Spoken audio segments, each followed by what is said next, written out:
आज माझ्याकडे ओळख करून देण्याचा कार्यक्रम दिलेला आहे आणि या आजच्या आपल्या ग्रुप ट्रेकर्स आणि ज्या आपला हा जो काही उपक्रम आहे त्याच्यामध्ये सगळ्यांचं स्वागत. आजचा आपला शेवटचा कार्यक्रम आहे आणि शेवटचा कार्यक्रम असल्यामुळे तो अर्थातच दिमाखदार आणि जोरदार व्हायला लागतो. आपण जसं पुणेकर मंडळी मिरवणुकीमध्ये बघतो की मानाचा शेवटचा गणपती असतो, तो जोरदार मिरवणूक असते त्याची दगडूशेठ हलवाई, तसा आजचा कार्यक्रम जोरदार होणार आहे.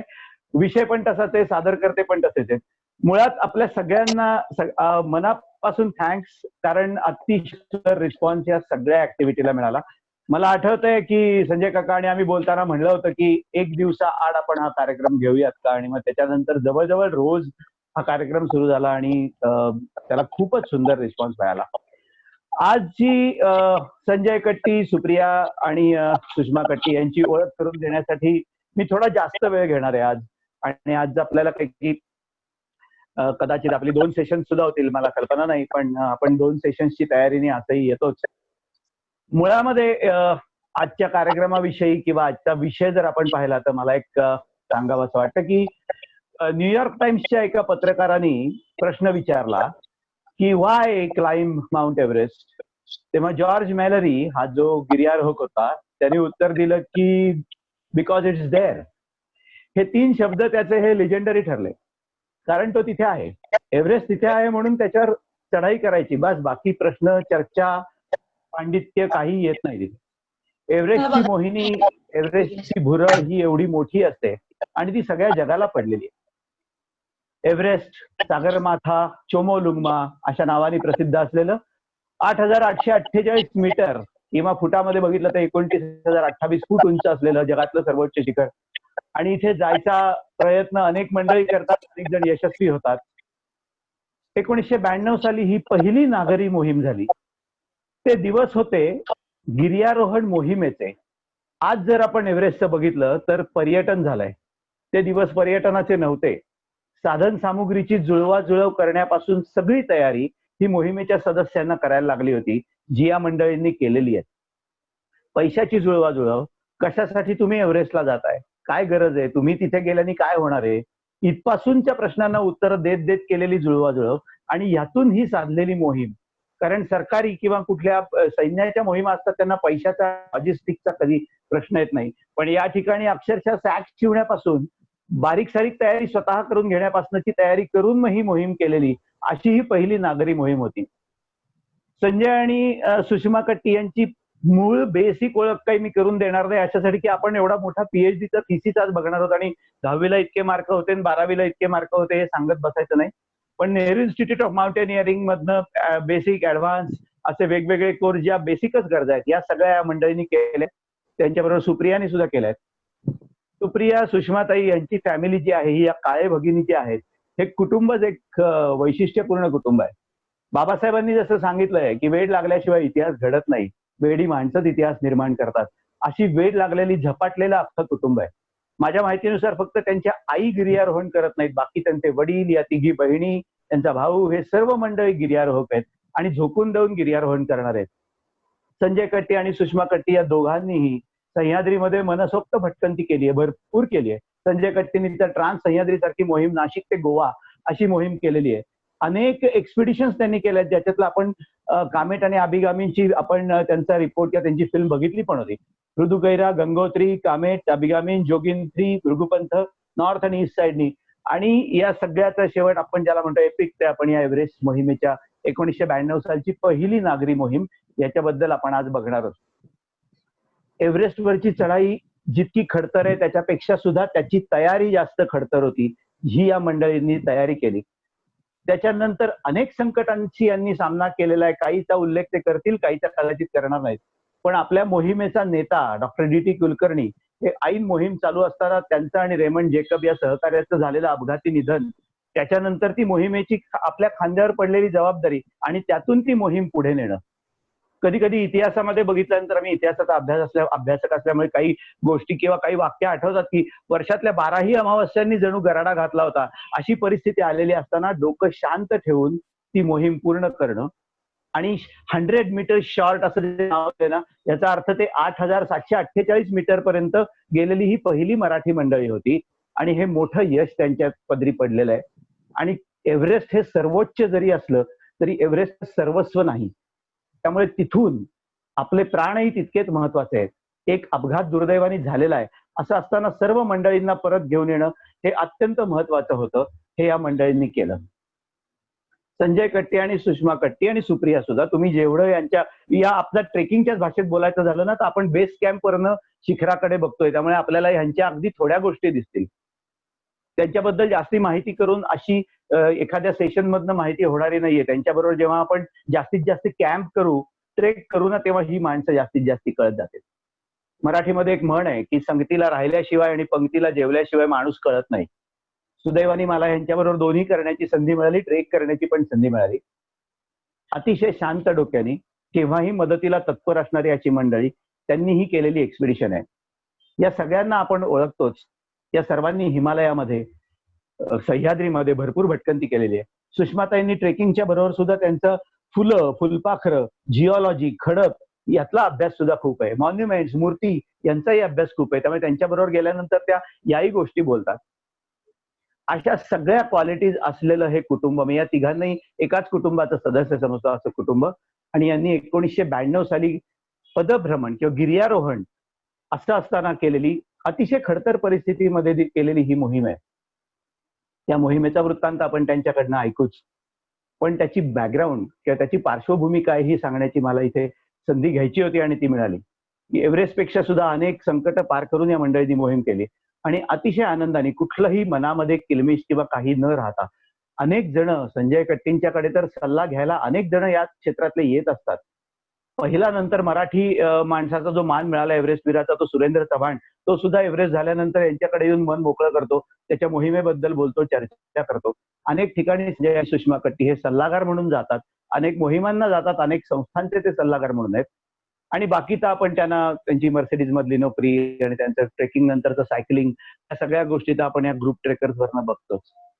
त्यामुळे ह्या सर्व अडथळ्यांवर शांत डोक्याने मात करून, अतिशय प्रतिकूल परिस्थिती म्हणजे हवामान, निसर्ग, सर्व गोष्टी आणि नशीब सगळ्यांनी प्रतिकूल असताना सुद्धा त्याच्यावर केलेली चढाई. आणि मी सांगितलं जसं की 100 मीटर शॉर्ट म्हणजेच 8,748 मीटर पर्यंत केलेली पहिली मराठी माणसांनी केलेली नागरी चढाई, याचं मोल होऊ शकत नाही. हे खरोखर अनमोल आहे. So let us start our journey into the thin air with Katti family.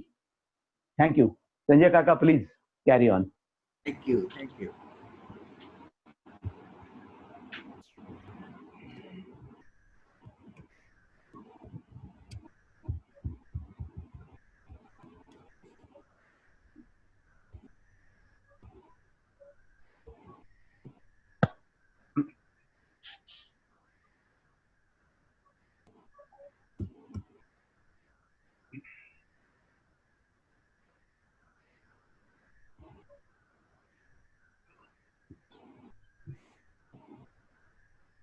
Deepak Kulkarni, जो मित्रवर्गात डीटी म्हणून प्रसिद्ध होता, व्यवसायाने तो रेडिओलॉजिस्ट होता, पण त्याचं मन सतत डोंगरात असायचं. कामेट अभिगामीन मोहिमेमध्ये आम्हाला त्याची ओळख झाली आणि ती काय वल्ली आहे, ते वेगळंच एक रसायन आहे हे आमच्या लक्षात आलं. आता सगळ्यांना तो माउंटेनियर म्हणून माहितीये, पण आम्ही माणूस म्हणून त्याला जे काय ओळखलं होतं त्याच्याबद्दल मी थोडंसं बोलणार आहे. 10वीची परीक्षा त्याची संपली आणि सुट्टीत सहज म्हणून त्यांनी 80 स्पीडची टायपिंगची परीक्षा दिली आणि तो पहिला आला. बोर्डाच्या परीक्षेतही तो आला. त्याचं अक्षरही खूप सुंदर होतं. कुठलंही वाद्य वाजवणं त्याच्या डाव्या हातचा मळ होता. प्रत्येक ट्रेकला आणि एक्सपिडिशन.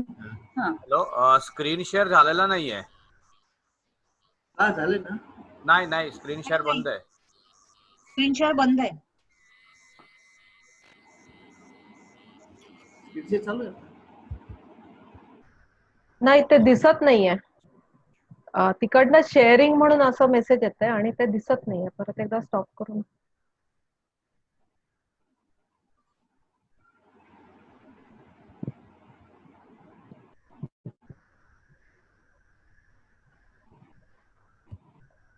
दिसतंय? येस. हा, आता दिसतंय. Yes, seen. हॅलो. कुठलंही वाद्य वाजवणं हा त्याचा डाव्या हातचा मळ होता.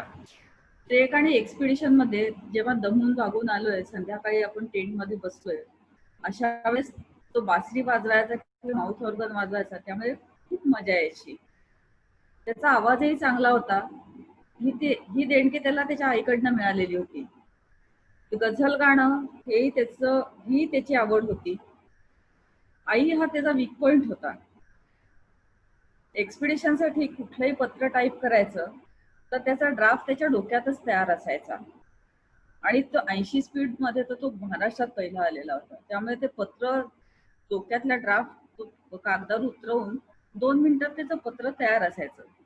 त्याचा अजून एक वीक पॉइंट होता म्हणजे प्राणी त्याला प्रचंड आवडायचे, आणि विशेषतः कुत्री. इतकी कुत्री त्याला आवडायची की त्याच्या गल्लीतलं एकदा छोटं पिल्लू जखमी झालेलं त्यांनी घरी आणून मला सलाईन पण लावलेलं होतं. एवढ्या हळव्या मनाचा डीटी कुलकर्णी एक्सपिडिशनच्या कामात हायगाय झाली की मग एकदम रौद्र रूप धारण करायचा. टीव्ही समोर बसल्यावर त्याचं सगळ्यात आवडतं चॅनेल होतं ते म्हणजे कार्टून नेटवर्क. लहान मुलाच्या वर्तान तो त्याच्यात रममाण व्हायचा आणि खळखळून हसायचा आणि अक्षरशः लोळायचा. एव्हरेस्टच्या ध्यासापायी मोठी नोकरी सोडून निस्वार्थीपणे पूर्ण वेळ मोहिमेच्या तयारीला देणं तोच करू जाणे. पैशाने भलेही तो संपन्न नव्हता, पण त्याच्यासाठी जीव देणारे मित्र हीच त्याची खरी संपत्ती होती. आमच्या मोहिमेचा प्रत्यक्ष भाग नसतानाही डीटीच्या प्रेमाखातर खूप जणांनी आम्हाला मदत केली होती. आम्ही डोंगरात असताना पुण्यातली सर्व जबाबदारी बिपिन देशमुख सांभाळायचा.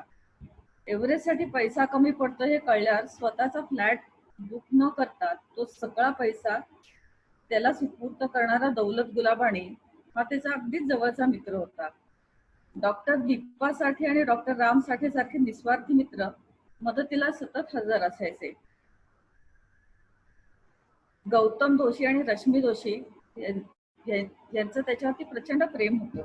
अरुण कराडखेडकर, ललित भाई, सुनील शाह हे सर्वजण त्याच्या मित्राच्या बँकेत होते. त्यामुळे त्याला पैशाची गरजच नव्हती.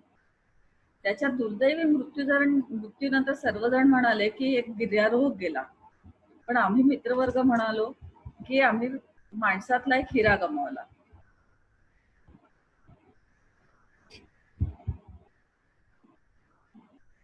पुढे मी सुरू करतोय. First Indian civilian Everest expedition 1992. पहिली भारतीय नागरी मोहीम ही 1992 साली आम्ही प्लॅन केली. ह्याचं जे प्लॅनिंग होतं किंवा ह्याची जी सुरुवात होती ती 5 वर्षापूर्वी म्हणजे 87 साली जेव्हा आम्ही कामेट आणि अभिगामी या क्षेत्रावर एक्सपिडिशन नेली होती. तर त्यावेळेला असं ठरलं की एव्हरेस्ट एक्सपिडिशन आपण प्लॅन करायची. एव्हरेस्ट प्लॅन करायची म्हणजे लगेच पुढच्या वर्षी किंवा त्याच्या पुढच्या वर्षी करण्यात पॉईंट नव्हता. आम्हाला अवेलेबिलिटी बघितली तर आम्हाला 91 सालची अवेलेबिलिटी मिळाली होती.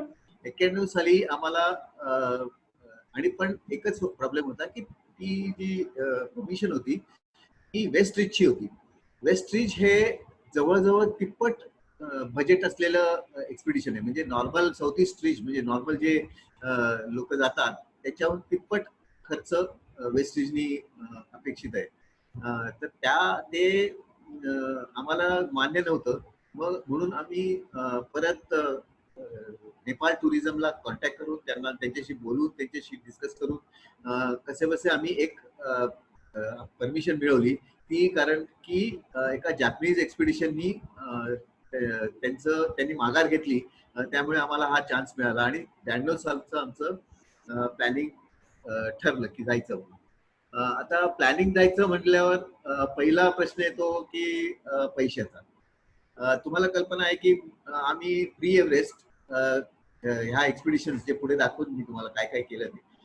प्री एव्हरेस्ट एक्सपिडिशन कामेट आणि अभिगामी हे एक होतं आणि 2 भृगुपंथ म्हणजे दोन्ही एक नॉर्थ रिजनी आणि एक साऊथ वेस्टनी असे दोन्ही एक्सपिडिशन्स. या तिन्ही एक्सपिडिशन ज्या केल्या आम्ही त्या लो बजेट नव्हत्या, या खूप हाय बजेट होत्या. कारण खर्च खूप होणार होता, कारण इक्विपमेंट परत त्यातले साधन सामुग्री हाईट जास्त आणि ह्याच्यासाठी खर्च पण खूप होता. आता खर्चाचं म्हणलं तर एव्हरेस्ट एक्सपिडिशनला आम्ही जे प्लॅनिंग केलं आणि बजेट काढलं त्या बजेट आणि प्लॅनिंग प्रमाणे 95 लाख हे आमच्या एक्सपिडिशनचं बजेट होतं. 95 लाख हे मिळवणं म्हणजे त्यावेळी खूपच अशक्य गोष्ट होती. आम्ही खूप प्रयत्न केले, पण काही कारणास्तव आम्हाला बऱ्याच ठिकाणी म्हणजे आता हे SL किर्लोस्कर आहेत, तसेच आम्ही टेल्कोचे रतन टाटा, थर्मॅक्सचे Rohit Naga, BMT machine tools Gautam Joshi, बजाजचे राहुल बजाज यांच्या सगळ्यांशी कॉन्टॅक्ट करून त्यांच्याशी बोलून त्यांना कन्व्हिन्स करायचा प्रयत्न करून आम्ही हा पूर्ण प्रयत्न केला. आणि अशा कंडिशन मध्ये पण आम्हाला थोडस जरा माघार घ्यायला लागली, कारण एवढं बजेट होत नव्हतं. म्हणून आम्ही 2 प्रोजेक्ट्स ज्या एक्सपिडिशन मध्ये होते, एक होता तो की ही जी एक्सपिडिशन आहे याचं फिल्मिंग करायचं. तर फिल्मिंग करायचं म्हणजे खर्च होता साधारण 20 लाख फिल्मिंगचा खर्च होता, आणि 15 लाख एक हाय अल्टिट्यूड सिकनेस यावर एक स्टडी DJ मेडिकल कॉलेजच्या डॉक्टर्सना घेऊन करायचा होता. तोही आम्ही कॅन्सल केला, कारण आमच्याकडे बजेट नव्हतं आणि तेवढे पैसे नव्हते. त्यामुळे ते दोन्ही आम्ही प्रोजेक्ट कॅन्सल केले. असं करत आम्ही साधारण 60 लाख पर्यंत पोहोचलो. प्रत्येक मेंबरला साधारण 5 ते 7 लाख देणं म्हणजे कॉन्ट्रीब्युशन किंवा त्यांनी कुठून तरी कलेक्ट करणं किंवा अपेक्षित होतं. अर्थात आमचे डॉक्टर DT कुलकर्णी आणि शिवाय आमचे जे डेप्युटी लीडर आहेत डॉक्टर सुहास माटे, हे पण आम्हाला खूपच ते पाठिंबा द्यायचे आणि जोर लावायचे. कुठे मदत कोणाला भेटायचं असेल तर ते स्वतः यायचे. अशा पद्धतीने आम्हाला प्रत्येकाला साधारण 5 ते 7 लाख रुपये गोळा करायला पाहिजे होते. तरच ही मोहीम उभी राहिली असती. हा डोंगर पार करणं म्हणजे आमच्यासाठी म्हणजे उलट व्हायचं की प्रत्येक वेळेला जर 5 लाख सांगितले तर आम्हाला फक्त 10 लाख असं ऐकू यायचं, कारण आम्ही 2 जण होतो त्या टीम मध्ये. त्यामुळे आम्हाला खूपच प्रयत्न करायला लागले, खूपच पैसे गोळा करण्यासाठी हे करायला धडपड करायला लागली. पण ह्या धडपडीतही थोडंसं यश नाही आलं, म्हणून आम्ही राहतं घर जे आमचं होतं ते आम्ही विकून टाकलं आणि भाड्याने राहिलो, एवढ्यासाठी की आपल्याला अपॉर्च्युनिटीज जी आहे ही सुटू नये म्हणून. याचं कारण हे होतं, आणि त्याप्रमाणे आम्ही तसे प्लॅन केलं आणि त्याप्रमाणे आम्ही ही एक्सपिडिशनचे पैसे जमा करायला सुरुवात केली. आता हा झाला पैशाचा भाग. आता जेव्हा टेक्निकल किंवा फिजिकल फिटनेस किंवा फिजिकल एबिलिटी ह्या ज्या गोष्टी आहेत ह्याच्याकडे जर लक्ष दिलं तर आमच्याकडे जे टीम मेंबर्स होते ते खूपच व्यवस्थित तंदुरुस्त होते. एकतर हा जो कामेट अभिगामी शिखर आहे ह्या शिखरावर पण आम्ही सक्सेसफुली ही एक्सपिडिशन केली होती. ही पण कामेट अभिगामी कामेट जे शिखर आहे ते 25,500 फूट उंचीच आहे आणि अभिगामी हे 24,130 फूट उंचीच आहे. तर ह्या दोन्ही शिखरावर आम्ही यशस्वी वाटचाल केली. त्याच्यानंतर दुसऱ्या 1989 साली परत आम्ही भृगुपंत डावीकडचं जे दिसतंय नागफणा जसा दिसतो, नाग फणा उगारतो तसा तो उभा आहे. त्या अत्यंत टेक्निकल पीक. आता हे पहिलं जे होतं ते हाईट जास्त होती, अर्थात टेक्निकल पण खूप होतं त्याच्यात. आणि दुसरं जे आहे ते भृगुपंत हे सुद्धा हे पूर्णपणे टेक्निकल होतं. याची उंची 22,860 फूट होती. उंची पण कमी नव्हती, पण टेक्निकल डिफिकल्टी खूप होती. पहिल्यांदा आम्ही या नागाचा फणा जो दिसतोय त्याच्या डावीकडनं आम्ही गेलो आणि ते भयंकर टेक्निकल होतं आणि खूपच रेझर एज आणि कॉर्निस फॉर्मेशन आणि हवामान इतकं वाईट लागलं आम्हाला की आमच्या ही मोहीम आहे ना ती अयशस्वी झाली. अयशस्वी होऊनही आम्ही परत त्याच्यावर प्रयत्न एवढ्यासाठी केला की टेक्निकल डिफिकल्टीजचा एक्सपिरियन्स घेण्यासाठी सगळे मेंबर्स परत वर जायचे आणि खाली यायचे. हे फक्त टेक्निकल एक्सपिरियन्स म्हणून हे करायचे. त्यानंतर आम्ही परत 1989चं अयशस्वी प्रयत्नानंतर 1990 साली आम्ही साऊथ फेस म्हणजे आता जे दिसतंय भृगुपंत आणि थलायसागर याच्यामध्ये एक कोल आहे, त्या कोलच्या मागच्या बाजूनी फेस आहे तो भृगुपंतचा. त्या फेसने आम्ही क्लाइंब करायचा पूर्ण प्लॅन केला आणि ते अत्यंत टेक्निकल असूनही आम्ही ते व्यवस्थित आणि विदाउट एनी डिफिकल्टी म्हणा किंवा काही कॅज्युअलिटीज किंवा काही इंजरीज न होता केलेली. तर हा आमचा प्रवास तयारीचा 1991 साली 1990 सालीच त्याच काळात आम्हाला पुढे एक आईसक्राफ्ट ट्रेनिंग कॅम्प होता. हा आईसक्राफ्ट ट्रेनिंग कॅम्प हे आपल्या पोलंडमध्ये डिसेंबर महिन्यात, म्हणजे तुम्ही विचार करा की युरोपमध्ये जाणं डिसेंबर महिन्यात आणि तेही पोलंडमध्ये, तर इतकी थंडी असते की तिथे दिवसा सुद्धा -5 आणि 6 डिग्री टेम्परेचर असतं. अशा याच्यात आम्हाला आईसक्राफ्ट शिकवायला म्हणून एक मीटेक म्हणून मिचेस्लाव यारोश म्हणून जे होते ते त्यांनी आम्हाला ट्रेनिंग दिलं तिथे तात्री माउंटन्स, म्हणजे तिथे जी तात्री रेंजेस आहे तिथे. आता आपण येऊया पुढे एव्हरेस्ट या शिखराकडे. त्याचे रूट्स थोडस जरा सांगतो. आम्हाला जो परमिशन जे काही परमिशन मिळालं होतं ते जे लाल डॉटेड लाईन दिसतात म्हणजे साऊथ पोलवरनं साऊथ ईस्ट रिच जी रेग्युलर नॉर्मल रूट आहे, जी नॉर्मल म्हणजे करतात ती त्या रूटला परमिशन मिळालं होतं. पिवळी लाईन एक दिसते ती साऊथ पिलर म्हणून एक आहे. साऊथ पिलर म्हणजे डायरेक्ट तुम्ही साऊथ पोलला बाजूला ठेवून डायरेक्ट पीकला जातात. आणि अजून एक आहे ती वेस्ट रिच. या तिन्ही ज्या रूट्स आहेत या तिन्ही रूट्सवर आम्हाला आमच्या बेस कॅम्पमध्ये एक्सपिडिशन्स आलेल्या होत्या.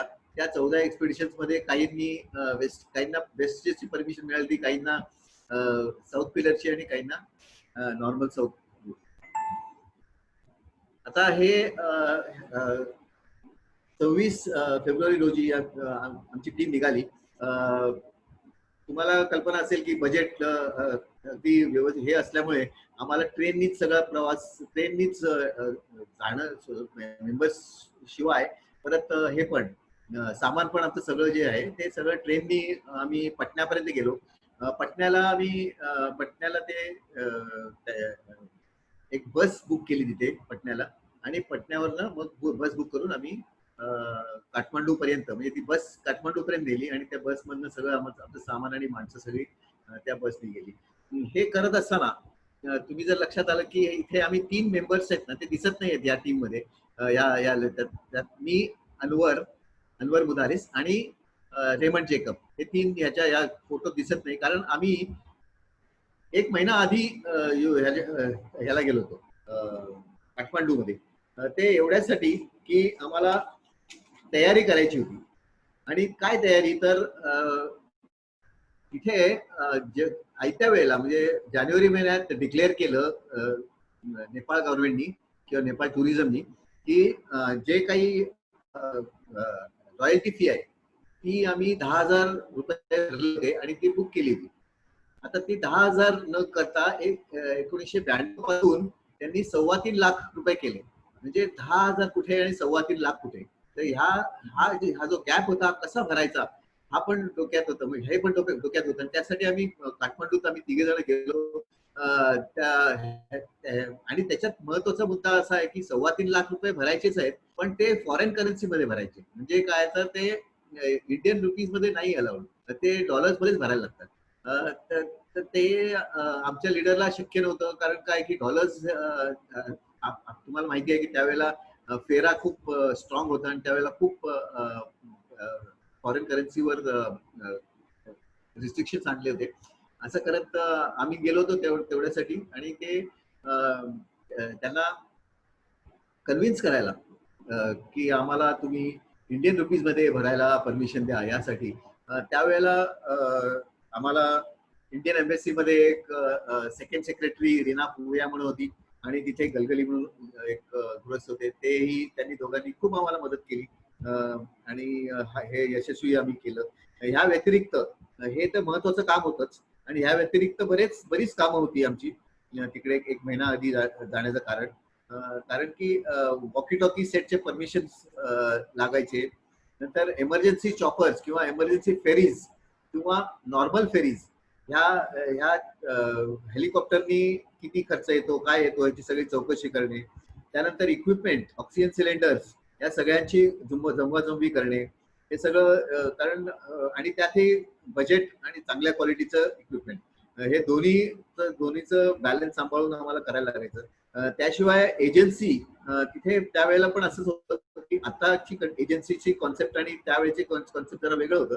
आताची एजन्सी जी आहे ती पूर्वीची जी एजन्सी होती त्याच्याबद्दल मी सांगतो, कारण पूर्वीच्या एजन्सीमध्ये ते तुम्हाला काहीही देणार नाही, ते फक्त तुम्हाला आपलं बुकिंगसाठी परमिशन साठी ते एजन्सी असते, शिखराला हे करायला, बुक करायला, आणि त्याशिवाय पोर्टर्स आणि हे याचे अरेंजमेंट फक्त करायला, बाकी सगळं जे काय आहे ते तुम्हीच करायचे. त्यामुळे आम्हीच करणार होतो सगळं ते बाकीचं पण ह्या 3 गोष्टी फक्त त्यासाठी ती एजन्सी होती. परत जेव्हा परतीच्या वेळेला परत याक बोलून बेस कॅम्पवरनं सगळं सामान आणायचं, हे सगळं एजन्सी करायची. त्यांच्याशी बोलून डिस्कस करून असं आम्ही हे केलं. तर अशा प्रकारे आम्ही तयारी ही केली. त्यानंतर रिपॅकिंग, पॅकिंग कसं करायचं, ते लोड प्रमाणे करायला लागतं, डेवाईज करायला लागतं. प्रत्येक पॅकिंग मध्ये मीठ आहे का नाही, तिखट आहे का नाही, तेल आहे का नाही, हे सगळं करून हे सगळे डेवाईज पॅकिंग करून असं हे करायचं होतं. आणि हे सगळं पॅकिंग रिपॅकिंग जे आहे ते काठमांडू मध्ये 5 दिवस आम्ही राहून तिथे केलं. आणि तिथून पुढे आम्ही जिरीकडे निघालो. आता मी रिक्वेस्ट करतो सुप्रियाला की तिने जिरीच्या पुढचा जो आहे प्रवास तो हे करावा. थँक्यू संजय. एक मिनिट.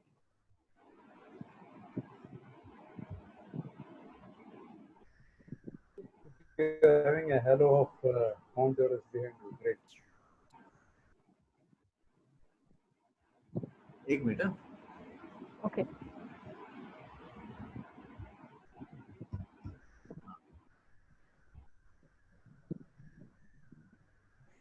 अनुराग ना? हो. ओके. 1 मिनिट थांबायला. हा चालू झालं. हा कर सुरू. सुप्रिया, पहिला सेशन संपायला 10 मिनिटं आहे आता, आणि सगळ्यांना रिक्वेस्ट आहे की परत ते सेम लॉग इन आयडी आणि पासवर्डनी परत लॉग इन करा 10 मिनिटं नंतर.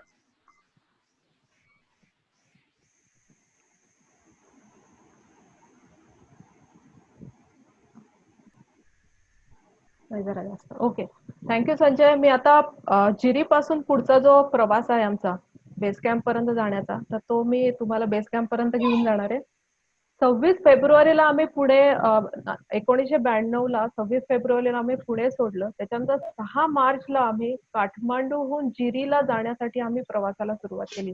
आता ह्या स्लाइड मध्ये तुम्हाला दिसतंय की जिरी टू बेस कॅम्प असा आमचा हा 16 दिवसाचा हा प्रवास होता. आणि हा एक लांबलचक मोठा ट्रेक होता. याच्यामध्ये टोटल 170 किलोमीटर डिस्टन्स आहे, आणि आपण 6000 फुटावरनं आपण जवळजवळ 18000 फुटापर्यंत म्हणजे बेस कॅम्प पर्यंत आपण जातो. आता हा एवढा मोठा ट्रेक आम्ही का केला, तर त्याची कारणं अशी आहेत की पहिलं म्हणजे की जसं संजय कट्टींनी सांगितलं तशी आमची बजेटेड एक्सपिडिशन होती, आणि आम्हाला कुठल्याही प्रकारची अवेलेबल नव्हती ह्याच्यामध्ये. त्याच्यामुळे बऱ्याच एक्सपिडिशन त्याच्या की लुकला म्हणून, आता ह्याच्यामध्ये तुम्ही उजव्या साईडला मॅप पाहताय, त्याच्यामध्ये एक नामचे बाजार, त्याच्या खाली एक फाकदेन म्हणून गाव आहे, तर तिथे एक लुकला नावाचं गाव आहे आणि तिथे एअरपोर्ट आहे. तर बऱ्याच एक्सपिडिशन काय करतात, म्हणजे जवळजवळ सगळ्याच त्यावेळेला, तर ते लोक लुकलाला डायरेक्ट काठमांडूहून त्यांचं जे काही लगेज असेल ते तिथे नेऊन टाकायचे, आणि तिथून पुढे मग त्यांचा ऍक्च्युअली ट्रेक किंवा एक्सपिडिशनचा ट्रेक सुरू व्हायचा. हे जवळजवळ निम्म डिस्टन्स आहे. आणि नाहीतर मग काही ज्या फॉरेन एक्सपिडिशन होत्या त्यांचं हेलिकॉप्टरने डायरेक्ट सामान बेस कॅम्पला यायचं, पण आमचं बजेट तेवढं नव्हतं, आणि आम्हाला आमच्या बजेटमध्ये बसवण्यासाठी हे सामान आम्हाला जिरीहून कॅरी करून घेऊन जायचं होतं. आमच्याकडे जवळजवळ 6 टन सामान होतं, आणि त्या सामानामध्ये इक्विपमेंट अख्ख्या एक्सपिडिशन साठी लागणार, त्याच्यानंतर रेशन, 3 महिने पुरेल एवढं आणि इतर क्लोथिंग आणि बरंच इतर सामान होतं जे एक्सपिडिशनसाठी लागणारं. ते सगळं काही सामान होतं. ते जवळ-जवळ 6 टन आणि हे आम्ही तिथून 175 पोर्टर्स घेतले होते. या पोर्टर्सवरती लादून ते त्यांनी कॅरी करून हे सामान सगळं आम्हाला बेस कॅम्पला घेऊन जायचं होतं. हा पहिला भाग होता आणि दुसरा भाग म्हणजे फिटनेस. तर हा ट्रेक ट्रेचरस तर आहेच आहे आणि ट्रेचरस तर आहेच आहे आणि हा कसोटी पाहतो तुमची. आता ह्या ट्रेकमध्ये आमचं स्वतःचं जे सामान होतं, जे स्वतःचं पर्सनल किट होतं, हे आम्ही स्वतःच कॅरी केलं होतं आणि ते जवळजवळ 20 ते 25 किलो होतं. ते एवढी भली मोठी सॅक घेऊन आम्ही 16 दिवस हे सामान कॅरी करून बेस कॅम्पला पोहोचलो. तर ह्या सगळ्या ट्रेकमुळे आमचा फिटनेस जबरदस्त वाढणार होता. अशी 2 कारणं होती आणि तिसरं कारण एक होतं, की हे एवढे सगळे जे 175 म्हणजे अक्षरशः रांग लागायची पोर्टर्सची आणि त्या पोर्टर्सवरती लक्ष ठेवणं. तर आम्ही जे काही टीम मेंबर्स होते, ते टीम मेंबर्स वेळोवेळी पोर्टर्स वेळेवर पोहोचतायत की नाही, पुढच्या कॅम्पला, त्यांचं लोड व्यवस्थित ते नेतायत ना, काही सामान डॅमेज तर नाही ना झालेलं. पण एवढं सामान परत ते अनलोड करायचं आणि दुसऱ्या दिवशी परत त्यांना द्यायचं. आणि हा सगळा मोठा एक प्रोग्राम असायचा आणि हा प्रोग्राम एका माणसाने सगळा सांभाळणं हे शक्य नव्हतं. त्याच्यामुळे प्रत्येक टीम मेंबर हे काम करायचं. हे पोर्टर्स प्रत्येकी तुम्हाला ते प्रत्येक जण 45 किलो कॅरी करायचा. ऍक्च्युली तिथे असं आहे की तुम्हाला फक्त त्या पोर्टर्सना 30 किलो कॅरी करण्यासाठी अलाउड आहे. पण त्यांना अजून पैसे पाहिजे असायचे आणि त्याच्यामुळे ते म्हणायचे की आम्ही अजून सामान घेऊ. तुम्ही 30 किलो दिलं तर आम्हाला परवडणार नाही. त्याच्यामुळे हे लोकं काय करायचे की ते म्हणायचे 45 किलो द्या म्हणजे त्यांना ते जास्तीचे पैसे मिळायचे. त्याच्यामुळे प्रत्येकाकडे 45 किलो असं सामान होतं. आणि हा ट्रेक असा आम्ही पुढे 16 दिवस चालू ठेवला. आणि आता मी पुढच्या स्लाइडमध्ये तुम्हाला दाखवीन की आम्ही कसे कसे गेलो. आता इथे तुम्हाला दिसतंय जिरी, शिवालय, भंडार, सेट्या अशी छोटी छोटी गावं ही नेपाळमध्ये क्रॉस करत. अतिशय निसर्गरम्य असा हा आहे. जर म्हणजे कोणाला पुन्हा करायची इच्छा असेल तर जाऊ शकतात आणि अतिशय सुंदर असा ट्रेक आहे. फक्त तुमचा चांगलाच फिटनेस तुम्हाला पाहिजे. मोनिश किती वेळ राहिलाय? 4 मिनिटं राहिले सुप्रिया. Okay okay.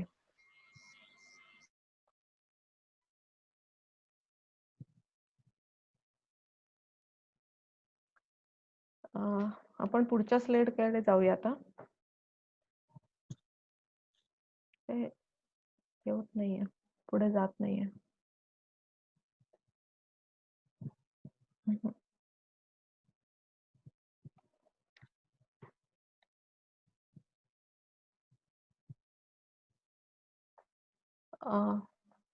संजय तुला कंट्रोल देऊ का मी? ही स्लाइड शिफ्ट होत नाहीये.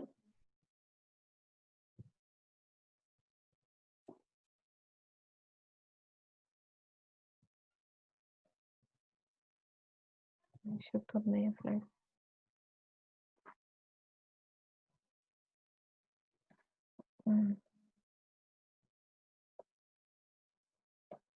ओके. हा सॉरी. आता हा जो प्रवास सुरू केला हा जिरीपासून सुरू केला. जिरी एक छोटंसं गाव आहे आणि तिथे त्यावेळेला काही झोपड्या होत्या. अतिशय सुंदर असा रूट आहे. पण या ट्रेकचं म्हणजे वैशिष्ट्य असं की ह्याच्यामध्ये बरेच अप्स आणि डाउन्स आहेत. म्हणजे जो आम्ही दिवसाला 2000 फूट चढणार आणि तेवढंच उतरणार. तर ह्या ट्रेकमध्ये आम्ही 2 हे हायेस्ट ह्याच्यावरचे वरच्या हाईटवरचे आम्ही पास क्रॉस केले होते आणि त्याच्यामध्ये एक लांबजुरा पास जो 11,500 फुटावरचा होता आणि दुसरा खारीखोला. आणि हे पास चढताना आणि उतरताना म्हणजे जवळ एका दिवशी 3 ते 3,500 चढायचं आणि तेवढंच उतरायचं. असं अप अँड डाऊन जेव्हा मी एव्हरेज काढलं तेव्हा मी फक्त पहिल्या 90 किलोमीटरमध्ये म्हणजे लुकलापर्यंत आम्ही एव्हरेज साधारण 15,000 फूट चढलो होतो आणि तेवढंच आम्ही उतरलो होतो.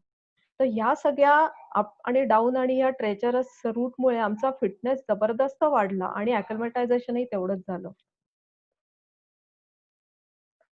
आता हा सेटे म्हणून एक पुढचं एक गाव आहे आणि तिथून पुढे आता हे जुनबेसी आहे आणि खाली दिसतो तो लामजुरा पास असा दिसतोय. आता हे फोटो हे आहेत हे नंतरचे आहेत, हे मी नेटवरनं घेतलेले आहेत, कारण आमच्या वेळेला ह्या ठिकाणी आम्ही फोटोग्राफी केलेलीच नव्हती आणि सगळी फोटोग्राफी साधारण बेस कॅम्प आणि त्याच्या पुढेच झालेली आहे. त्याच्यामुळे हे मी रेफरन्ससाठी म्हणून हे फोटो दाखवतेय. तर आता हे वरच्या ह्याच्यामध्ये ही दूधकोशी नदी आहे आणि खाली एक छोटीशी मोनॅस्ट्री आहे रंगीत आणि नुंथाला टू बुप्सा हा रूट आहे. खाली गावं दिसतात आणि अतिशय सुंदर अशी गावं आहेत. बटाटा आणि तांदुळाची शेती. अजून एक सांगायचं म्हणजे तिथे एक देवालय म्हणून एक गाव आहे आणि त्या देवालयाच्या इथून पुढे जाताना तिथे चीज फॅक्टरीज आहेत. तर याकचं चीज तिथे बनवतात. आणि ते याकचं चीज आम्ही खाल्लं. आम्हाला काही फारसं आवडलं नाही कारण ते खूपच हार्ड म्हणजे आपण चीज म्हणजे आपल्याला अमूल चीज हे माहिती असतं आणि ते तसं तसं काही नसतं. ते हार्ड चीज असतं पण that is one of the तुम्हाला प्रोटीन कंटेंट त्याच्यामध्ये खूप असतात. त्याच्यामुळे ते तिथले लोकं खातात ते चीज. आता आम्ही तिथून पुढे आता हा जो फोटो आहे हा लुकला हा तिथला एअरपोर्ट अति उंचीवरचा. ह्याची उंची आहे 11,500 फूट आणि तिथला हा एअरपोर्ट आहे. आता हा जो फोटो आहे ऍक्च्युअली 1992च्या एक्सपिडिशनच्या वेळेला घेतलेला आहे आणि तुम्ही ह्याच्यामध्ये बघताय की हा एअरपोर्ट त्यावेळेला कसा होता. तर हे जे दिसतं हा कच्चा रस्ता आणि त्याच्या बाजूला शेतं वगैरे दिसतात आणि एक वरच्या फोटोमध्ये ते एक तिचं प्रिया 16 सीटर विमान आहे. हॅलो सुप्रिया हा हा 1 मिनिट हा राहिलाय. सगळ्यांना विनंती आहे की ओके अजून 1 मिनिट नंतर लॉग इन आहे सेम लॉग इन आयडी आणि पासवर्डनी लॉग इन करा. थँक्यू. Okay okay. तर मी आता ह्या फोटोच्या इथेच थांबते आणि हे तुम्हाला दोन्ही या फोटोमध्ये दिसतंय की एअर स्ट्रिप कशी होती. हा कच्चा रस्ता अक्षरशः बैलगाडीचा रस्ता असल्यासारखा आणि एका विमानाने छोटा टेक ऑफ घेतलेला पण दिसतोय आणि खालच्या ह्याच्यामध्ये पण तेच एक बाजूला एक ऍक्सिडेंट झालेलं एक छोटंसं विमान पडलेलं आहे. तर अशी ही एअर स्ट्रिप होती पण त्याच्यानंतर परिस्थिती बदलली आणि त्याच्यानंतर जे फोटो आम्हाला मिळाले की 2004ला संजय कट्टी गेले होते की आम्ही 2012ला गेलो होतो. हा अतिशय फर्स्ट क्लास असा झालेला. जो फोटो मी मगाशी सांगितला तसा हा लुकला एअरपोर्ट आहे. 1992ला हा लुकला एअरपोर्ट असा दिसायचा. आणि आता पुढच्या आपण मध्ये बघूया. हा इथे सुद्धा हा ऍक्च्युअली एअरपोर्ट आणि लोक खाली विमानातनं उतरताना म्हणजे त्यावेळेची कंडिशन ही होती. आणि त्याच्यानंतर आता पुढे जाऊया आपण. आता हा 2004 साली फोटो काढलेला आहे. हा जेव्हा ईबीसीच्या ट्रेकला गेले होते कट्टी तेव्हा काढलेला आणि आता हा फर्स्ट क्लास झालेला आहे. प्रॉपर रनवे सारखा दिसतोय आणि ह्या लुकला एअरपोर्टचं वैशिष्ट्य असं आहे की ही एअर स्ट्रिप ही फक्त 900 आहे. त्याच्यामुळे इथे विमान टेक आणि उतरवणं म्हणजे हे त्या पायलटला प्रचंड स्किल असावं लागतं त्याच्यासाठी आणि असे स्किल असलेले लोकच इथे फक्त विमानं चालवतात. दुसरं म्हणजे की ही कमी उंचीवरून उडणारी विमानं आहेत आणि आणि हे वेदर तिथे बऱ्याच वेळा खराब होतं आणि त्याच्यामुळे ह्या ज्या फ्लाईट्स असतात त्या फक्त सकाळी उडतात आणि जर वेदर खराब असेल तर अनेक वेळा कॅन्सल होतात या फ्लाईट्स इथल्या. तर असा एअरपोर्ट आहे आणि ह्या फ्लाईट्सनी बरेचसे माउंटेनियर किंवा एक्सपिडिशनला आलेले लोक इथपर्यंत हे लोड घेऊन येतात त्यांचं एक्सपिडिशनचं सामान आणि ते सामान मग इथून पुढे याकवरती कॅरी करतात. आता पुढच्या स्लाइडकडे जाऊया आपण.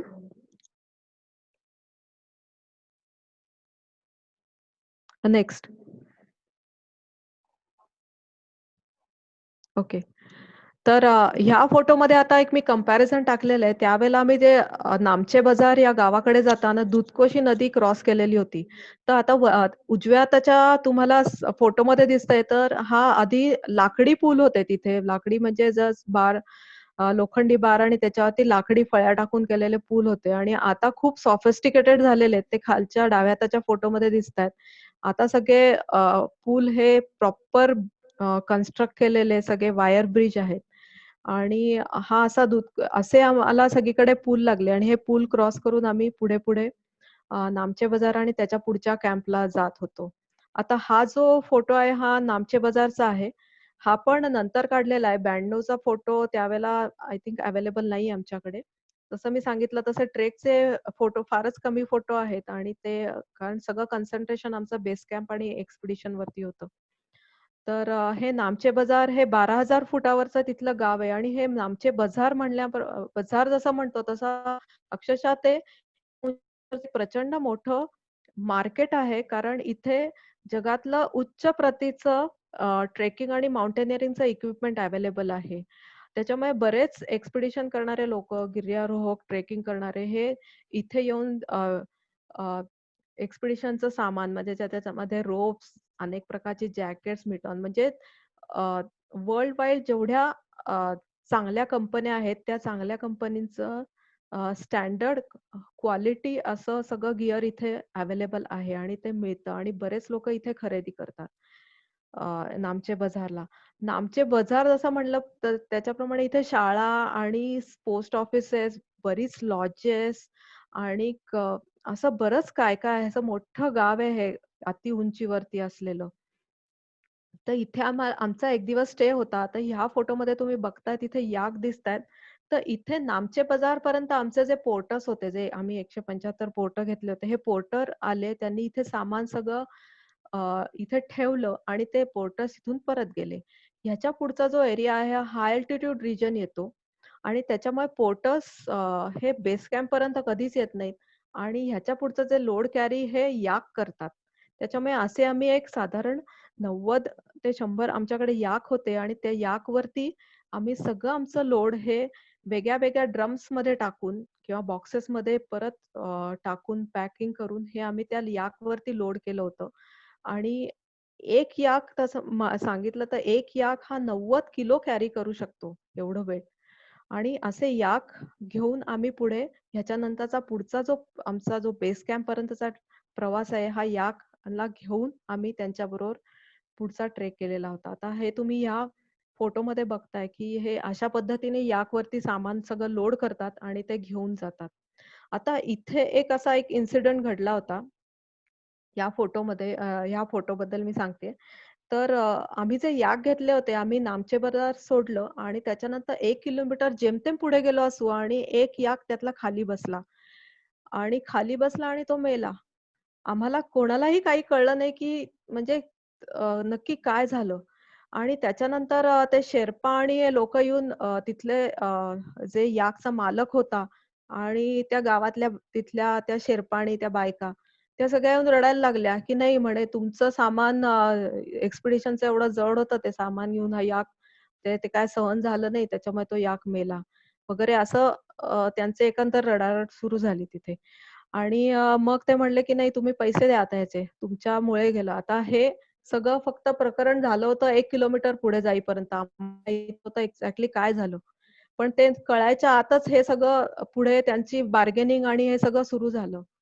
तर मग त्यावेळेला आम्ही असं केलं, की त्यावेळेला मग आ आम्ही त्यांच्याशी बार्गेनिंग केलं आणि त्यांना म्हटलं, की "ठीक आहे, आम्ही तुम्हाला 6,000 देऊ या याकचे. पण या याकची मालकी आहे आमच्याकडे." तर असं करून ते ₹6,000 ला तयार झाले त्यावेळेला आणि आम्ही तो याक घेतला. आमच्याबरोबर जे शेर्पा होते, आम्ही जे एक्सपिडिशनसाठी आलेले, ते शेर्पा ह्या सगळ्या कामात एक्सपर्ट असतात. त्यांनी तो याक कापला आणि त्या याकचं 90 किलो मीठ निघालं आणि ते मीठ म्हणजे ते हाय अल्टिट्यूडमध्ये प्रोटीनचं भांडारच असतं आणि हे सगळं प्रोटीन आम्हाला एक्सपिडिशनसाठी लागणार होतं. ते याकचं मीठ आम्ही दुसऱ्या एका याकमध्ये, ड्रममध्ये लोड करून आम्ही एक्सपिडिशनसाठी घेऊन गेलो. तर असा हा किस्सा त्यावेळेला झालेला होता एक्सपिडिशनच्या मध्ये. हे सगळं घेऊन आम्ही पुढे एव्हरेस्ट बेस कॅम्पच्या ह्याच्यावरती लागलो पुढच्या थांगबोचेकडे जाताना. आता हा फोटो आहे हा तिथला नामचे बाजार मधलाच आहे आणि तिथे एक म्युझियम आहे नामचे बाजारमध्ये. तर तिथला एक फोटो काढलाय. पण हा 92 मधला नाहीये. हा नंतर काढलेला एक फोटो आहे. पुढे जाऊया. तर नामचे बाजार व थँगबोचे असं जाताना मध्ये एक ट्रॅव्हर्स बरीच मोठी अशी ट्रॅव्हर्स आहे आणि तिथे मी, सुषमा आणि आमच्याबरोबर असलेला संटूक शेर्पा आम्ही तिघही आमचे लोड घेऊन चालत असताना हा त्यावेळेचा काढलेला फोटो आहे. पुढे जाऊया आपण. आता हे मध्ये जे जंगल आणि रेडोडेंड्रॉनचे जंगल पुढे हाईट वाढत जाते तशी व्हेजिटेशनही कमी होत जातं आणि हळू-हळू छोटी-छोटी बुशेस आणि असं छोटी-छोटी झाडं अशी यायला सुरुवात होते आणि त्याच्यामध्ये हे माउंटन गोट्सचे आम्हाला फोटो काढलेले आहेत हे. तसंच त्यावेळेला आम्हाला मोनाल फेझंट हा तिथला अतिशय नेपाळचा जो पक्षी आहे त्यांचा राष्ट्रीय पक्षी मोनाल फेझंट तोही दिसला होता. तसंच कस्तुरी मृग तेही त्या जंगलात सापडतात. तर असं सगळं त्यावेळेचं पण त्यावेळेला प्रत्येकाला काही फोटो नाही काढता आले आम्हाला. आता हे सगळे तिथले जे लोकल लोकं आहेत आणि मुलं त्यांचे काही फोटो आहेत. पुढे जाऊया. नामचे बाजारहून पुढे जाताना थँगबोचे किंवा पुढच्या ज्या कॅम्पकडे जाताना असे रस्त्यावरती मार्केट्स लागतात आणि त्यांचे लोकल काही आर्टिफॅक्ट्स असतात. हे सगळे तिथे विक्रीला ठेवलेले असतात आणि त्याच्यामध्ये काही जेम्स वगैरे लावलेले असतात ह्या सगळ्याला. तर हे सगळे विक्रीला ते ठेवतात. हे थँगबोचेला पोहोचल्या तिथल्या मोनॅस्ट्रीचा फोटो आहे. अर्थात हा मोनॅस्ट्रीचा फोटो हा 2004 साली काढला होता. काढलेला आहे आणि आम्ही 1992 ला गेलो तेव्हा ही मोनॅस्ट्रीचं कन्स्ट्रक्शन सुरू होतं. त्याआधी 10 वर्ष ती मोनॅस्ट्री कुठल्यातरी कारणामुळे ती कारण ही सगळी लाकडी कन्स्ट्रक्शन असतात. त्याच्यात ती पूर्ण जळून खाक झाली होती. त्याच्यामुळे ती त्यांनी रिकन्स्ट्रक्ट करायला घेतली होती 1992 मध्ये. आता जर त्या भागात गेलात तर ही अतिशय सुंदर मोनॅस्ट्री अशी थँगबोचे ह्या गावात आहे. हे 12,500 फूट उंचीवरचं हे थँगबोचे हे छोटंसं तिथलं व्हिलेज अतिशय सुंदर आहे. आणि ह्या थँगबोचेच्या इथूनच जवळच एव्हरेस्टचंही दर्शन होतं. तसंच आपण थँगबोचेवरून पुढे निघालो तर हे आमादाबलाम असं हे टेक्निकली डिफिकल्ट असं एक आणि पण सुंदर असं एक शिखर आपल्याला नजरेत कायम ते आपल्याला वाटेवरनं कायम दिसत राहतं. पुढे जाऊया. आता हा जो फोटो आहे आम्ही नामचे बाजार टू थँगबोचे, त्याच्यानंतर आम्ही फेरीचे हे गाव, त्याच्यानंतर लोबूचे हे साधारण 14,000 फुटावरचं गाव, असं करत आम्ही शेवटचं तिथे एक व्हिलेज किंवा गाव म्हणता येईल हे गोरक्षेप च्या अलीकडे आहे आणि तिथे आम्ही पोहोचलेलो आहे आता. इथे हा समोर आमचा टीमचा टेंट लावलेला आहे आणि स्नोफॉल वगैरे झालेला आहे आणि बाहेर उभे आहोत. तर लोबूचेहून आम्हाला त्यावेळेला साधारण 2 ते 2.5 तास लागले होते इथे गोरक्षेपला यायला. ह्याची हाईट आहे 16,500 फूट. अ, इतक्या दिवसाचा गेल्या 14 दिवसाचा आम्ही ट्रेक केला होता. 14-15 दिवसाचा आणि आमचा फिटनेस जबरदस्त वाढलेला होता. ॲक्लिमटाइजही अतिशय सुंदररित्या झालं होतं आणि हे सगळं आम्ही 25 किलो लोड घेऊन आम्ही चालत होतो. तर त्याच्यामुळे आम्हाला हाईटवरती स्पीडमध्ये चालायला काहीच प्रॉब्लेम येत नव्हता. झपाझप चालून आम्ही अंतर कापत होतो पुढचं. इथे लोबूचेहून जर सकाळी निघालो होतो 8-8:30 ला ते 11 वाजता पोहोचलो आम्ही आणि गोरक्षेपच्या जवळ एक काला पत्थर नावाचं एक छोटं शिखर आहे, ज्याची उंची आहे 18,500 फूट. तर हे काला पत्थरचं वैशिष्ट्य असं आहे, की काला पत्थर या शिखरावरून एव्हरेस्टचं दर्शन होतं, जे एव्हरेस्ट आपल्याला या पुढच्या कुठल्याही भागातनं दिसत नाही. बेस कॅम्पवरूनही एव्हरेस्ट तुम्हाला कुठनंही दिसत नाही. त्याच्यामुळे लोकं किंवा ट्रेकर्स किंवा जे लोकं असतात ते एक तर पर्पज असतो म्हणजे हाईट गेनिंगसाठी जायचं आणि दुसरा म्हणजे एव्हरेस्टचं दर्शन घ्यायचं. त्याच्यासाठी कालापत्थरला जातात. आम्ही सकाळी 11 वाजता पोहोचलो होतो, मी आणि सुषमा. आणि आता ह्याच्यानंतर दिवसभर काय करायचं? कारण पुढची टीम आमच्या मागे होती. काही येणार होते. सगळेच मागे होते आणि आता काय करायचं? तर आम्ही तिथे एका लॉजमध्ये तिथं झोपडी होती त्यावेळेला. अगदी 2 छोट्या झोपड्या होत्या. तिथे एकीकडे आम्ही ठेवल्या आणि पाऊण तासात आम्ही कालापत्थर चढलो. म्हणजे अजूनही मला सांगायला आश्चर्य वाटतं, की की पाऊण तासात कालापत्थर चढणं हे आत्ताच्या स्पीडनी म्हटलं तर आता लोकांना 3 ते 4 तास लागतात. पण अक्षरशः म्हणजे सिंहगड चढून गेल्यासारखं आम्ही पाऊण तासात कालापत्थर चढलो आणि 1.5 तासात आम्ही खाली उतरूनही आलो होतो. वरती गेल्यावर आम्ही एव्हरेस्टचं जवळून दर्शन घेतलं आणि खाली आलो. तोपर्यंत काही पोहोचले होते आणि अ, अ, त्याच्यापुढे मग बेस कॅम्पला त्याच्यानंतर ते लोड घेऊन निघाले. आता हे जे दिसतात हे बेस कॅम्पकडून हे अनलोड केलेलं सामान केलेले हे परत खालच्या रूटला चाललेले आहेत हे सगळे. असं आता गोरक्षेपला त्या दिवशी प्रचंड स्नोफॉल झाला होता. त्याच्यामुळे गोरक्षेपला आम्ही त्या दिवशी थांबलो. तिथे अक्षरशः त्यावेळेला 2 झोपड्या होत्या आणि तिथे आम्ही गेलो. तिथल्या एका शेर्पाणी होती, तिची आमची ओळख झाली. अगदी घट्ट मैत्री झाली तिच्याशी आणि सुषमानी तिचं फेशियल केलं त्या दिवशी आणि ती फेशियल केल्यानंतर ती इतकी खुश झाली. म्हणजे फेशियल म्हणजे फक्त क्रीमने तिला मसाज वगैरे करून दिला आणि तिच्यासाठी ह्या सगळ्या गोष्टी नवीन होत्या आणि ती त्याच्यानंतर तिने चेहरा वगैरे धुवून ती आरशात 5 मिनिटं निहाळत होती तिचा चेहरा आणि ती जाम खुश झाली होती आमच्यावरती आणि त्या त्या तेवढ्या हाईटवरती तिने आम्हाला एक चहा दोघींना आणि त्याच्यानंतर कॉफी हे आम्हाला तिने फुकट दिलं. आता एवढ्या मोठ्या एवढ्या हाईटला जिथे सामानही कमी पडतं, लोकांकडे अतिशय आणि सगळं हे माणसं स्वतः वाहून आणतात. अशा ठिकाणी असं गोष्टी फुकट मिळणं म्हणजे आमच्यासाठी ही खूप मोठी लक्झरी होती.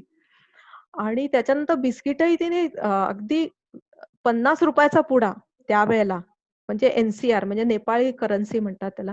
तर त्या नेपाळी करन्सीमध्ये तो तिने ₹20 दिला. म्हणजे अशी सगळी आम्हाला त्यावेळेला अचंबित झालो होतो, की एवढं सगळं आपल्याला मिळालं आणि ती पण खुश झाली होती. तिच्याशी मैत्री झाली तिथे त्यावेळेला. आणि तिने आम्हाला बेस कॅम्पवरती आम्हाला जी पूजा करायची होती, त्याच्यासाठी जो एक उंच पोल लागणार होता, लाकडी पोल, तोही लाकडी पोल तिने आम्हाला दिला आणि तोच पोल आम्ही घेऊन बेस कॅम्पला गेलो आणि तिथे पूजेसाठी आम्हाला त्याच्यावरती जो फ्लॅग लावायचा होता, तो फ्लॅग आणि त्याचे प्रेयर फ्लॅग्स असतात, ते आम्ही त्याच्यावरती सगळे आम्ही लावले होते, त्या उंच पोलवरती. तर आता हे पुढच्या स्लाइडमध्ये तुम्हाला दिसतंय हा खुंबू आता ग्लेशियरचा भाग सुरू झालाय. खाली सगळ्या आयसिकल सारखा हा पोर्शन आहे. हे सगळं आईस आहे, हार्ड आईस आणि त्याच्या म्हणजे सगळी मुरूम आणि दगडाची माती आहे. तर हा सगळा स्ट्रक्चर हे असं सुरू होतं याच्या पुढे.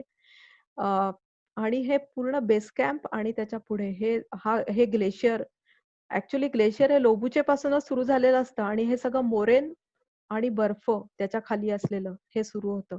तसेच हे आता पोर्शन दिसतायत इथे बेस कॅम्पकडे जाताना. आता हे बेस कॅम्पच्या अगदी जवळ आल्यानंतर हे पूर्ण हार्ड आईस आणि हे दगड गोटे, पूर्ण दगड धोंडे असं पडलेले दिसतात. खाली याच्या क्रिवासेस असतात आणि या सगळ्या हिडन क्रिवासेस असतात. पुढच्या फोटोत जाऊया.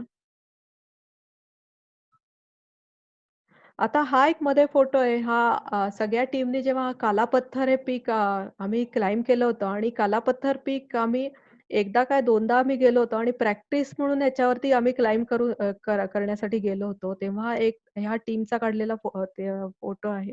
आणि या कालापत्थर शिखरावरती आम्ही आहोत आणि त्याच्या मागे दिसतंय प्युमोरी शिखर आहे. ते अतिशय सुंदर त्या भागातलं एक प्रॉमिनंट असं बेस कॅम्पवरून दिसणारं शिखर आहे. पुढे जाऊया.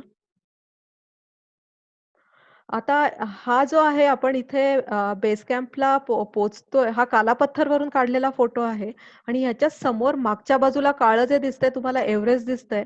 एव्हरेस्टच्या उजव्या हाताला दिसतंय हे नुप्से शिखर आहे. ते जवळ असल्यामुळे ते एव्हरेस्ट पेक्षाही उंच दिसतंय तुम्हाला. नंतर हे डाव्या बाजूला आहे एव्हरेस्टच्या समोर एक व्हाईट डोंगर दिसतोय. ती वेस्ट रिच तिथून एव्हरेस्टला जाते आणि त्याच्यावरनं ही क्लाइंब करता येतं. आणि खाली दिसतोय त्याच्या खाली जो लोला पास आहे, एक आडवा पोर्शन दिसतोय लोला पास आणि लोला पासच्या मागे चीनमध्ये असलेलं हे खुंबूचे हे पीक आहे त्याच्या मागे. आता या लोला पासच्या खाली जे दिसतंय तुम्हाला खालच्या बाजूला वाहत आलेल्या नदीसारखं ते सगळं खुंबू ग्लेशियर आहे आणि हे खुंबू ग्लेशियर जिथून वरती चढतं वरच्या हाईटला जातं तिथे खुंबू आईसफॉल आहे. आता ह्या फोटोमध्ये हा अजून एक फोटो आहे. इथे तुम्हाला एव्हरेस्ट दिसतंय. हा कालापत्थरवरनंच काढलेला फोटो आहे. पुढच्या फोटोत जाऊया. हां. आता हा पण कालापत्थरवरचा काढलेला एव्हरेस्टचा फोटो आहे आणि खाली दिसतंय हे खुंबू ग्लेशियर दिसतंय. आता हे खुंबू ग्लेशियर हे पूर्ण म्हणजे आणि वरती दिसतंय हे खुंबू आईसफॉल आहे. उजव्या हाताला वरती जो चढत गेलाय तो. आता आपण पाण्याचे झरे पाहतो आणि पाण्याचा झरा जर गोठला, तर काय त्याची कंडिशन होईल? मोठा एखादा जर धबधबा असेल आणि तो गोठला तर त्याची काय कंडिशन होते? तसा हा खुंबू आईसफॉल आहे आणि हा पूर्ण बोल्डर्सनी आणि ह्याला मूव्हमेंट असते आणि मूव्हिंग आईसचे बोल्डर्स, आईस फॉल्स त्याच्यामध्ये आणि असं सगळ्या प्रकारचं क्रिवासेस, असं सगळ्या प्रकारचं मिक्स आणि कॉम्प्लिकेटेड असं स्ट्रक्चर असतं हे आईसफॉल. डाव्या हाताला खाली दिसतोय तुम्हाला हा एव्हरेस्टचा बेस कॅम्प आहे आणि तिथे छोटे छोटे टेंट्स हे मोरेंवरती सगळे लावलेले. पुढच्या फोटोत जाऊया तर आपल्याला तो बेस कॅम्प व्यवस्थितरित्या लोकेट होईल. हा बेस कॅम्प आहे. इथे इथे टेंट्स पण दिसतायत पिवळे, लाल वगैरे वेगळ्या कलरचे. तर आम्ही आता बेस कॅम्पला पोहोचतोय आणि तिथे बेस कॅम्पला पोहोचताना काही फोटोज. पुढच्या फोटोत जाऊया. हां. आता हा पण बेस कॅम्पच्या साधारण जवळचा फोटो आहे आणि इथे आम्ही बेस कॅम्पला पोहोचलोय. साधारण गोरक्षेपवरून आम्ही निघालो आणि 2 ते 2.5 तासात बेस कॅम्पला पोहोचलो. इथे बेस कॅम्पला पाहाल तर हे सगळे दगड-धोंडे आणि खाली सगळं आईसचा बेस आहे त्याला आणि आईसच्या बेसच्या खाली सगळ्या हिडन क्रिवासेस आहेत. या क्रिवासेस सगळ्या ॲक्टिव्ह क्रिवासेस म्हणजे त्याच्यात दगड-धोंडे कायम पडत असतात आणि या क्रिवासेस आम्हाला हे टेंट पिच करण्यासाठी ह्या क्रिवासेस आधी हे दगड टाकून त्या बुजवाव्या लागल्या. तिथे सपाट जागा करावी लागली आणि मग त्याच्यावरती हे टेंट्स लावले. आता हे पुढचे 2 टेंट्स आहेत ते मेंबरचे टेंट्स आहेत. आम्ही पोहोचायच्या आधी ॲडव्हान्स टीम त्याच्यामध्ये मिलिंद पोटे होते आमच्या टीममधले आणि ते आधी गेले होते. कारण ही बेस कॅम्पची जे सगळी व्यवस्था लावायची होती आणि त्याच्यासाठी टेंट्स कुठे लावायचे त्याची सगळी व्यवस्था बघण्यासाठी ते आधी गेले होते आणि त्यांनी ती जागा सगळ्या त्यांनी ह्या सगळ्या हेरून ठेवल्या त्या, की इथे आपले टेंट लागू शकतात आणि या सेफ आहेत ह्या जागा. तर आता ह्याच्या पुढचं जे डिस्क्रिप्शन आहे, वर्णन आहे ते मी सुषमा ला हे करते. सुषमा आता पुढचं देईल बेस कॅम्पचं जे वर्णन. तर त्याच्या पुढे एक स्लाइड आहे ती आपण मेंबरशी बघूया. आता हे बेस कॅम्पवरची एक मेंबरची स्लाइड आहे. याच्यामध्ये तुम्हाला मेंबर्सही दिसतायत इथे. डाव्या साइडला एबेनजर मार्जी त्याला आम्ही एबी म्हणायचो. त्याच्या शेजारी मोहनबाई पटेल, मगन बिसा हे राजस्थानचे एक मेंबर होते. नंतर विंग कमांडर पुरी हे मिलिटरीचे हे एक होते आमच्या बरोबर. त्याच्या शेजारी बालसुब्रमण्यम होते. त्यांचं ते सगळे वायरलेस ऑपरेशन त्यांच्याकडे होतं. त्याच्या शेजारी जे आहे ते नेपाळचे एलो म्हणून आलेले होते आमच्या बरोबर. लायझन ऑफिसर त्यांना म्हणतात. तर ते होते आमच्या बरोबर. नंतर त्याच्या शेजारी कदम म्हणून अजून एक मेंबर मिलिंद पोटे त्यांच्या शेजारी आहेत. आता खालच्या लाईनमध्ये आपण पाहता अनिस साहा आहे हिमाचल प्रदेशचा अतिशय फिट असा मेंबर. त्याच्या शेजारी सांगे म्हणून एक दार्जिलिंगचे होते इन्स्ट्रक्टर. ते पण फिट मेंबर होते. शेजारी संजय कट्टी आहेत.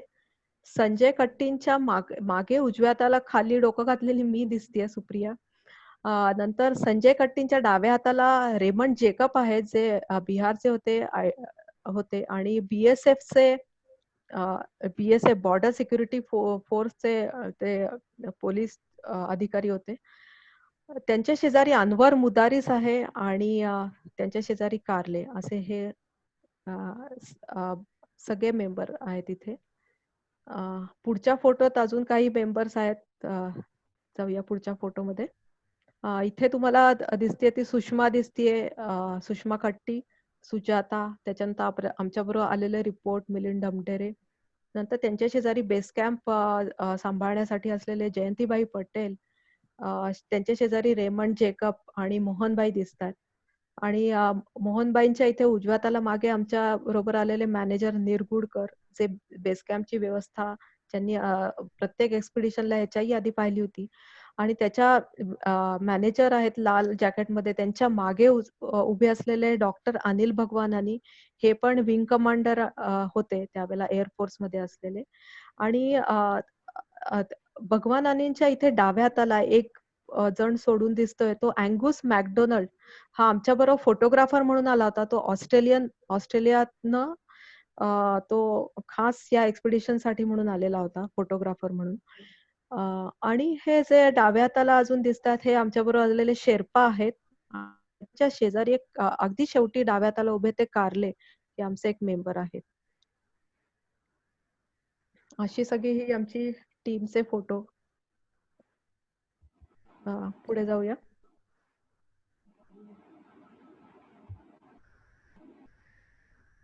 हा तर सुषमा आता पुढचं तुम्हाला पुढचं सगळं याचं एक्सपिडिशनचं वर्णन सांगेल ह्याच्या पुढचं. एवढा सगळा प्रवास करून आम्ही आता बेस कॅम्पला पोहोचलेलो. बेस कॅम्प म्हणजे आता एक्सपिडिशन वाल्यांसाठी home away from home.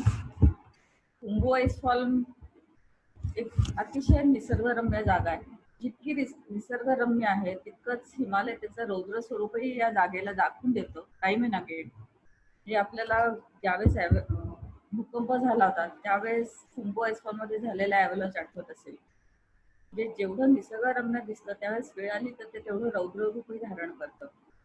Base कॅम्पला आम्हाला बेस कॅम्पची पाठराखण करायला मागे फ्युमोरी शिखर होतं. त्याच्यावरही सतत आईसफॉल ॲव्हलांच येतच असायचे. नंतर समोरच्या कुंभो आईसफॉल मधनही सतत ॲव्हलांच येत असायचे. कधी कधी त्याचं ड्रिफ्ट आमच्या टेंट पर्यंत यायचं. फार वेळा आलेलं नाहीये, पण त्याचे जे आवाज यायचे हे सतत आपल्याला जाणीव करून देत असायचे की आपल्याला इथे काळजी घेऊन जायचे. जरी होम अवे फ्रॉम होम असलं तरी काळजी घेणं हे सतत होतं. आता बेस कॅम्प ही अशी खूप छान घरी आल्यासारखं वाटलं तरी तिथे खूप काळजी घ्यावी लागायची आम्हाला. म्हणजे मुख्य काळजी असायची की तिथे टेम्परेचर डिफरन्स, सगळीकडनं स्नोचे माउंटन असल्यामुळे ते जे ऊन पडायचं सकाळी ते सगळं रिफ्लेक्ट होऊन रिफ्लेक्शन क्रॉस रिफ्लेक्शन अशा ह्याच्यामुळे आणि युव्ही रेजचे त्याच्यात जास्ती प्रमाण असल्यामुळे सनबर्नचा त्रास व्हायचा. टेम्परेचर डिफरन्स म्हणजे ज्यावेळेस ढग यायचे त्यावेळेस -10 पर्यंत जायचं आणि ज्यावेळेस ऊन असायचं त्यावेळेस 40 डिग्री पर्यंत जायचं. म्हणजे जवळजवळ 50 डिग्रीला आपल्या शरीराला ऍडजस्ट व्हायची सवय करावी लागायची. त्याच्यानंतर दुसरा प्रश्न होता मेजर आम्हाला म्हणजे पाण्याचा. साधारण 14 टीमचे 150 टेंट्स तिथे होते. एवढ्या लोकांना लागणारं पाणी हे जवळ मिळणं अशक्य होतं. त्यामुळे खूप लांबून आम्हाला पोत्यात भरून बर्फ आणावा लागायचा आणि त्याचं पाणी करावं लागायचं आणि त्यामुळे पाणी फार आम्हाला जपून वापरावं लागायचं. आता बेस कॅम्पला अजून एक प्रश्न होता म्हणजे पोर्टरच्या खाण्याचा. पोर्टरला सतत मीठ लागायचं. ज्या क्षणाला मीठ संपेल त्यावेळेस पोर्टर संपवून करायचे. मग त्यांच्यासाठी मीठ खालनं मागवावं लागायचं आम्हाला आणि नंतर मग परत त्यांचं काम चालू व्हायचं. आता इथे 150 जे टेंट होते तर वेगवेगळ्या टीमचे होते आणि टीमने काय केलं होतं चक्क कंपाऊंड घातली होती आपापल्या ह्याला. त्यांची जी जागा होती त्याला कंपाऊंड घातली होती. जरी ती 1 फुटाची असली तरी त्यांनी ती जागा मार्क करून टाकली होती. आम्हाला तो प्रश्न आला नाही कारण आमच्या टेंटच्या पलीकडे कोणाचे हे टेंट्सच नव्हते. आमचे शेजारी होते ते ITBPचे लोक होते, इंडो तिबेट बॉर्डर पोलीसचे. त्यामुळे ते सगळे इंडियनच असल्यामुळे आम्हाला असं भारताच्या बाहेर आहोत आपण असं कधीच वाटलं नाही. फक्त एक मोठा फरक त्यांच्यात आणि आमच्यात होता की आर्थिक दरी प्रचंड होती. त्यांची म्हणजे राजेशाही टीम होती आणि आमची स्ट्रिंग बजेटची जी टीम असते तशी आमची टीम होती. आता बेस कॅम्पला पोहोचल्यानंतर पोर्टरला कधी वाटतं की आपण बेस कॅम्पला पोहोचल्याचं पोर्टरला फील कधी येतं? ज्यावेळेस तिथे पूजा होते त्यावेळेस. तर आम्ही पोहोचल्यानंतर तिसऱ्या दिवशी पूजा झाली. हा एक खूप मोठा सोहळा असतो. त्याच्यात ते छान पूजा करतात. तिथे नंतर मग त्याचा प्रसाद असतो. आता बेस कॅम्पच्या बाकी डिटेल्स मध्ये जाण्यापेक्षा मी तिथे जे आम्हाला खूप वेगवेगळे लोक भेटले त्यांच्याबद्दल जास्ती सांगते. आम्हाला बेस कॅम्पला ही जी स्लाइड आहे ह्याच्यात उजव्या साईडला ते अंगरीट आहे. ऑलरेडी 6 वेळा ते एव्हरेस्ट चढलेले होते विदाउट ऑक्सिजन आणि हे 7व्या वेळा आता चढणार होते. सुषमा दीदी हा बोलो. हा सेकंड सेशन संपायला आता 9 मिनिटं राहिले. बर सगळ्यांना विनंती आहे की परत लॉग इन आहे सेम आयडी आणि पासवर्डने लॉग इन करा. थँक्यू. त्याच टीम मध्ये त्यांच्याबरोबर त्यांचा निमा शेर्पा नावाचा त्यांचा मुलगाही होता. तिथे अशा भन्नाट लोक होते. स्पॅनिश टीम मध्ये वडील आणि मुलगा अशी टीम होती. त्याच्यानंतर ब्रिटिश टीम मध्ये जे मेंबर होते तर त्यांच्या आधी एव्हरेस्ट चढले होते ते आणि नंतर उतरताना त्यांना 27,000वरती बिवॉक करावा लागला. बिवॉक म्हणजे टेंट बिंट काही नाही आणि अशी उघड्यावरती रात्र काढावी लागली होती. नशिबाने ते वाचले. त्यांच्याकडे ऑक्सिजनही नव्हता. एक स्लिपिंग बॅग होती जी दोघांनी शेअर केली होती आणि पण त्यांना त्याची खूप मोठी किंमत मोजावी लागली होती. त्यांची 10 बोटांची टोकं सगळी गेलेली होती. त्याच्यानंतर अजून एक भन्नाट व्यक्तिमत्व होतं, म्हणजे ब्रिटिश टीम मध्येच एक चित्रकार होता. कॅम्प 3 ला 24,500 जाऊन त्यांनी चित्र काढलेली होती. 1991 साली त्यांनी ब्रिटिश सॉरी तिबेटच्या साईडनी एव्हरेस्टची चित्र काढलेली होती. त्याच्यानंतर अजून एक भन्नाट व्यक्तिमत्व होतं, म्हणजे फ्रेंच टीम मधली एक शॉन्तेल नावाची मुलगी. ही तिसऱ्यांदा आली होती एक्सपिडिशनला. तिला विदाउट ऑक्सिजन एव्हरेस्ट चढायचं होतं आणि ती होती खूप फिट, प्रचंड फास्ट चालायची. फिटनेस तिच्याकडे पाहूनच कळायचं की तिचा फिटनेस खूप छान आहे. पण थोडस असा बायका काहीतरी करतायत असं पाहिल्यानंतर तिथे थोडस एक मेलला जो इगो असतो तो आम्हाला दिसून आला. सुप्रिया ज्यावेळेस कॅम्प 1 ला होती आणि ITBPचा एक मेंबर तिला भेटला आणि तो म्हणला की शॉन्तेल जर का विदाउट ऑक्सिजन चढू शकली तर बेस कॅम्पचा कुठलाही माणूस चढू शकेल. हे असं नव्हतं. ती शॉन्तेल खरंच तेवढी केपेबल होती आणि म्हणूनच ती हे सगळा प्रयत्न करत होती. तसंच आम्हाला स्पॅनिश टीम मध्ये चूस नावाची एक क्लाइंबर होती, जी ती पण खूप फिट होती, छान होती. तिला फक्त फ्रेंच आणि स्पॅनिश यायचं आणि हावभावावरनं आणि अगदी मिनिमल इंग्लिश यायचं आणि ती हावभावाने आमच्याशी बोलायची. आणि ज्यावेळेस ती एकदा कॅम्प 3 हून खाली येत होती आणि मी आणि सुप्रिया कॅम्प 2 ला होतो आणि तिला आम्ही गरम गरम चहा दिला होता, त्यावेळेस ती इतकी खुश झाली होती की एकटीच कॅम्प 3 हून बेस कॅम्पला निघाली होती आणि तिला गरम चहा मिळाल्यावर त्या हाईटला ती खुश होऊन आमच्याशी हावभाव मिश्रित इंग्लिश जे अर्धा तास बोलली होती ते आम्ही विसरू शकत नाही. तिची आणि आमची हावभाव बोलण्याने खूप मैत्री झालेली होती. नंतर तिथे हॉल अँड बॉलची अमेरिकन टीम होती, जी नंतर खूप त्यातला त्यांचा लीडर खूप फेमस झाला, कारण 1996 मध्ये त्यांचा ऍक्सिडेंट झाला होता आणि त्याच्यावरती एक मूवी निघाली ती death on Everest in the thin air. ती खूप फेमस झाली. हा रॉब हॉल जो होता, हा तिथे रॉब हॉल आणि गॅरी बॉल हे दोघं जण अमेरिकन टीमचे लीडर होते आणि ते कमर्शियल टीम घेऊन आलेले होते. त्याच्यानंतर तिथे अजून वेगवेगळे रशियन टीमचे जे मेंबर होते ते टेक्निकली खूप छान होते. ते कधी कधी शेर्पांनाही सरपास करून त्यांचं टेक्निक लक्षात यायचं. त्यांनी रूट ओपनिंगला खूप मदत केली होती आणि त्यांच्याच ह्या टेक्निकल ॲबिलिटीमुळे त्यांना पुढे थोडासा त्रासही झाला होता. न्यूझीलंड आणि असे अनेक भन्नाट शेर्पा लोकही होते. आमचा तर जो लीडर आमचा खूप होता शेर्पा, तर तो 4 वेळा साऊथ पोलला जाऊन आला होता. तर त्याला विचारलं की अरे तू 4 वेळा साऊथ पोलला गेला होतास आणि तू एव्हरेस्टला का नाही गेलास? तर त्यांनी आम्हाला काय उत्तर द्यावं त्यांनी सांगितलं की साउथ पोल तो ठीक है लेकिन मरने का चांस तो आगे ही है, मरने के लिए नहीं हम आते, हम पैसा कमाने के लिए आते. म्हणजे जे एखाद्याला खूप अशी लाईफ टाईमची अचीवमेंट असते एव्हरेस्ट चढणं, ते त्यांच्यासाठी फक्त पैसे मिळवायचं साधन असतं. त्यामुळे जिथे मरायचे चान्सेस जास्ती आहेत ते तिथे जात नाहीत.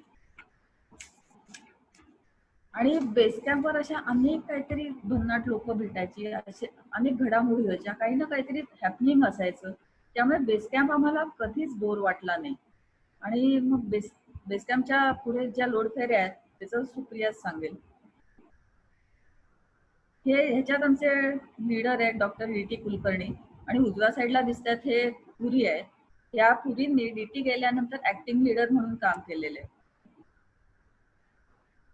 हाच बेस कॅम्पचा एक फोटो आहे. मागे खुंबू अस्फाल्ट किती भव्य आहे आणि किती रौद्र आहे ते या फोटोतनं लक्षात येते.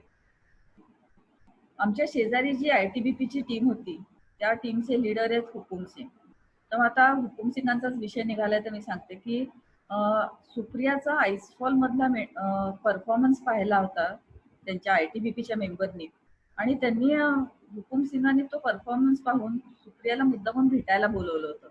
आणि तसंच स्पॅनिश टीम मधला एक मेंबर होता, तर त्याला जेव्हा कळलं की सुप्रिया माझी बहीण आहे तर त्यांनी मला येऊन सांगितलं की she is very fast, she goes fast, she goes ting ting ting ting ting ting and very fast fast fast fast. आणि त्याचं इंग्लिश तेवढंच होतं, पण त्यांनी अगदी मुद्दामून येऊन ती माझी बहीण आहे कळल्यावरती मुद्दामून तिच्या परफॉर्मन्स बद्दल मला येऊन सांगितलेलं होतं. हा बेस कॅम्पचा टेंट आहे. आता ब्रिटिश टीम म्हणजे शाही टीम होती, त्यांचं बजेटही खूप छान होतं, आर्मीची त्यांची टीम होती आता इथे सगळे दिसतात तुम्हाला वेगवेगळ्या टीमचे मेंबर दिसत आहेत. तर इथे आईसफॉल मेंटेनन्स साठी ही मीटिंग व्हायची. तर बेस कॅम्पला दोन प्रकारचे डॉक्टर होते. एक होते ते मेडिकल डॉक्टर आणि हे सगळे लोक आहेत हे आईसफॉल डॉक्टर. आईसफॉलचा मेंटेनन्स दर आठवड्याला एकेका टीमकडे होता. ब्रिटिश टीमने आईसफॉल ओपन केला होता, रूट ओपन केला होता आणि त्याचा सगळा खर्च बाकी टीमने शेअर केला होता. आणि तो शेअर केल्यानंतर प्रत्येक टीमने एक आठवडा आईसफॉल मेंटेन करायचा असायचा. तर त्याच्यासाठी ही मीटिंग व्हायची. ब्रिटिश टीमचं अजून वैशिष्ट्य म्हणजे त्यांचं जे किचन होतं तो मी भटारखानाच म्हणेन. रोज सकाळी तिथे ताजा ब्रेड बेक केला जायचा आणि तो नंतर तिथून वरच्या कॅम्प्सला पाठवला जायचा. बेस कॅम्पला डॉक्टर फिको नावाचं अजून एक छान व्यक्तिमत्व होतं. फ्रॉस्टबाईटवर हा रिसर्च करत होता, त्यामुळे परत परत तो दरवर्षी एव्हरेस्ट बेस कॅम्पला येत होता. आणि कोणालाही फ्रॉस्टबाईट किंवा चिल्ड्रेनशी रिलेटेड काही प्रॉब्लेम असले तो अतिशय प्रेमाने ते सॉल्व्ह करायचा. त्यांची पॅथॉलॉजी लॅबही खूप छान होती तिथे, त्यामुळे त्यांचं रिसर्च वर्क खूप चांगलं चाललेलं होतं. हा बेस कॅम्प आणि खुंबो आईसफॉल बॅकग्राऊंडला.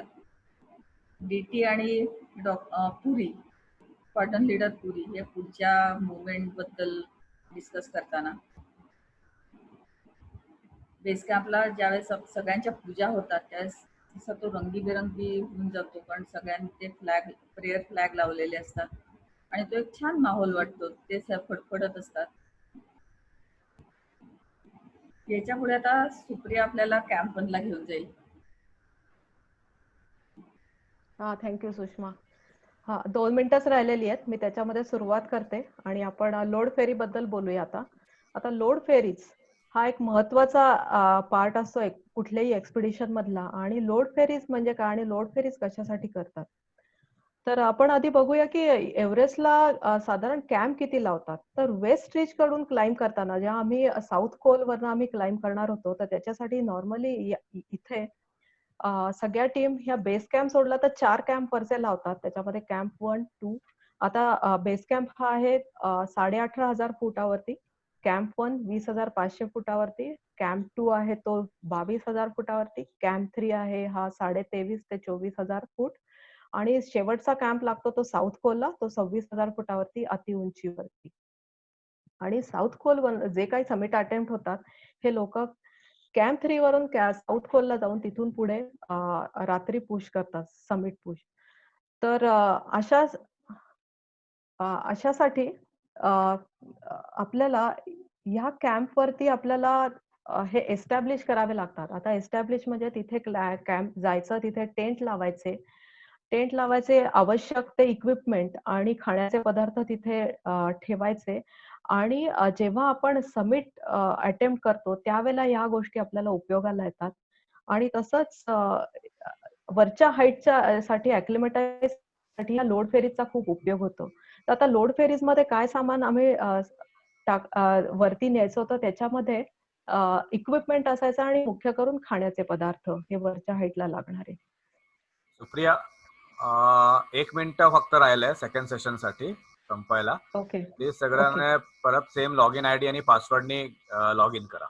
थँक्यू. ओके. तर आणि ॲक्लिमेटायझेशन हा ह्याच्यातला महत्वाचा पार्ट असतो की जो तुम्ही लोड फेरीज किंवा तुम्ही वरच्या हाईटला जाऊन जोपर्यंत खालच्या जो फोटो दिसतोय तुम्हाला खुंबू आईसफॉल मधला दिसतोय. आणि आम्ही ज्या लोड फेरी साधारण मार्च एंडला ज्या सुरू केल्या त्या आम्ही एप्रिल एंड पर्यंत आमच्या लोड फेरी सुरू होत्या. त्याच्यातल्या मुख्य लोड फेरी या खुंबू आईसफॉल मधून म्हणजे बेस कॅम्प टू कॅम्प 1 आणि कॅम्प 1 टू या मुख्य लोड फेरी होत्या. त्याच्यात बरंच सामान आम्हाला वरती न्यायचं होतं. आता या लोड फेरीज या आम्ही मेंबर्स सही करत होतो, जे आता होत नाही. कमर्शियल एक्सपिडिशन असतात, लोक पैसे भरून आलेले असतात 25, 30 लाख. त्याच्यामुळे नॉर्मली हे लोक एक्सपिरियन्स साठी म्हणून. हॅलो, हा हॅलो,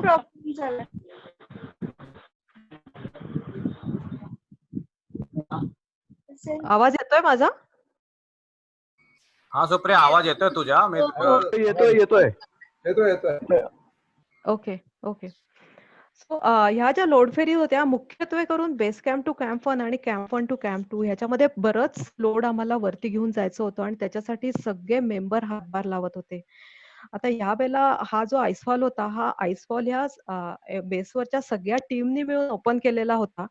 आणि आता जी कंडिशन असते त्याच्यामध्ये तुम्हाला जे नेपाळ गव्हर्नमेंट असतं ते नेपाळ गव्हर्नमेंट तुम्हाला आईसफॉल ओपन करतं. त्याच्यामुळे त्याचा कंट्रोलही त्याच्यावरती राहतो.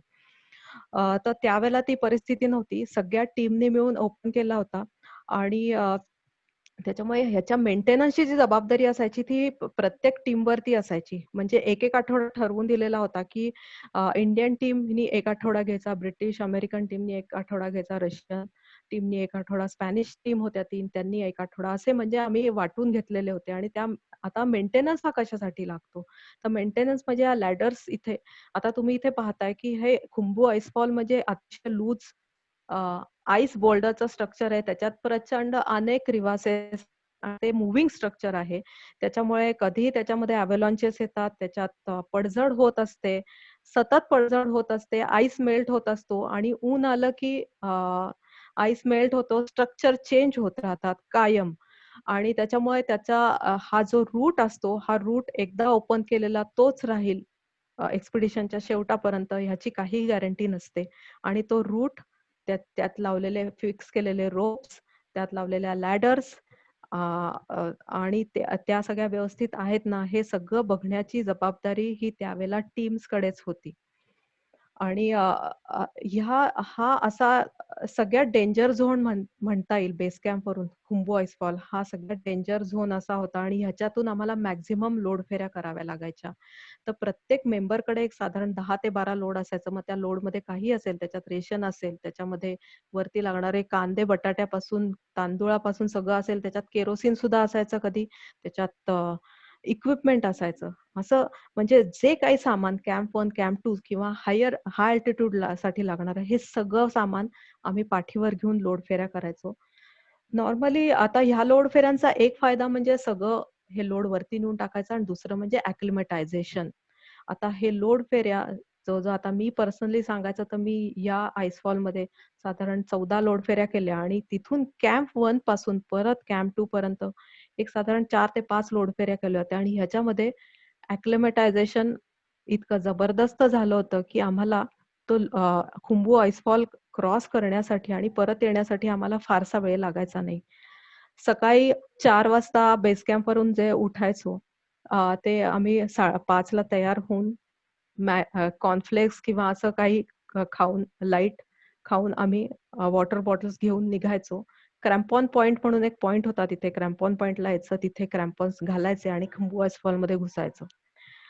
40 ठिकाणी त्याच्यात लॅडर्स लावलेल्या होत्या आणि त्या सगळ्या त्याच्यातल्या क्रिव्हासेस मग त्या काही लॅडर्स त्या सिंगल असतील, काही 3-4 लॅडर्स एकत्र करून तो रूट कारण काही क्रिव्हासेस इतक्या वाईड असायच्या की त्याच्यामध्ये या 4 लॅडर्स लावल्या तरी त्या पुरायच्या नाहीत. आपण पुढच्या फोटोत बघूया आता त्याचं स्ट्रक्चर कसं असायचं ते. नेक्स्ट. आता हा एक फोटो आहे. इथे पण आहे की म्हणजे ते बोल्डर कसेही आहेत, आईस बोल्डर हे सगळे ह्याच्यामध्ये कुठेही दगड दिसत नाहीये तुम्हाला आणि ते सगळे मेल्ट होणारे, कधी मेल्ट होतील अशा कंडिशन मधले. त्याच्यामुळे ह्याच्यावर अतिशय काळजी घेऊन पायात क्रॅम्पॉन असायचे, अतिशय काळजी घेऊन चालावं लागायचं. बरं ह्याच्यामध्ये आपण जसं म्हणतो आत्मनिर्भर तसं आम्ही कायमच आत्मनिर्भर होतो. आम्हाला कोणाचाही तिथे असा सपोर्ट नव्हता, की बाबा तू इथे पाय टाक आणि इथे असा रोप आहे आणि असं काही नाही, की आम्ही स्वतःच्या स्वतः लोड फेऱ्या करायचो.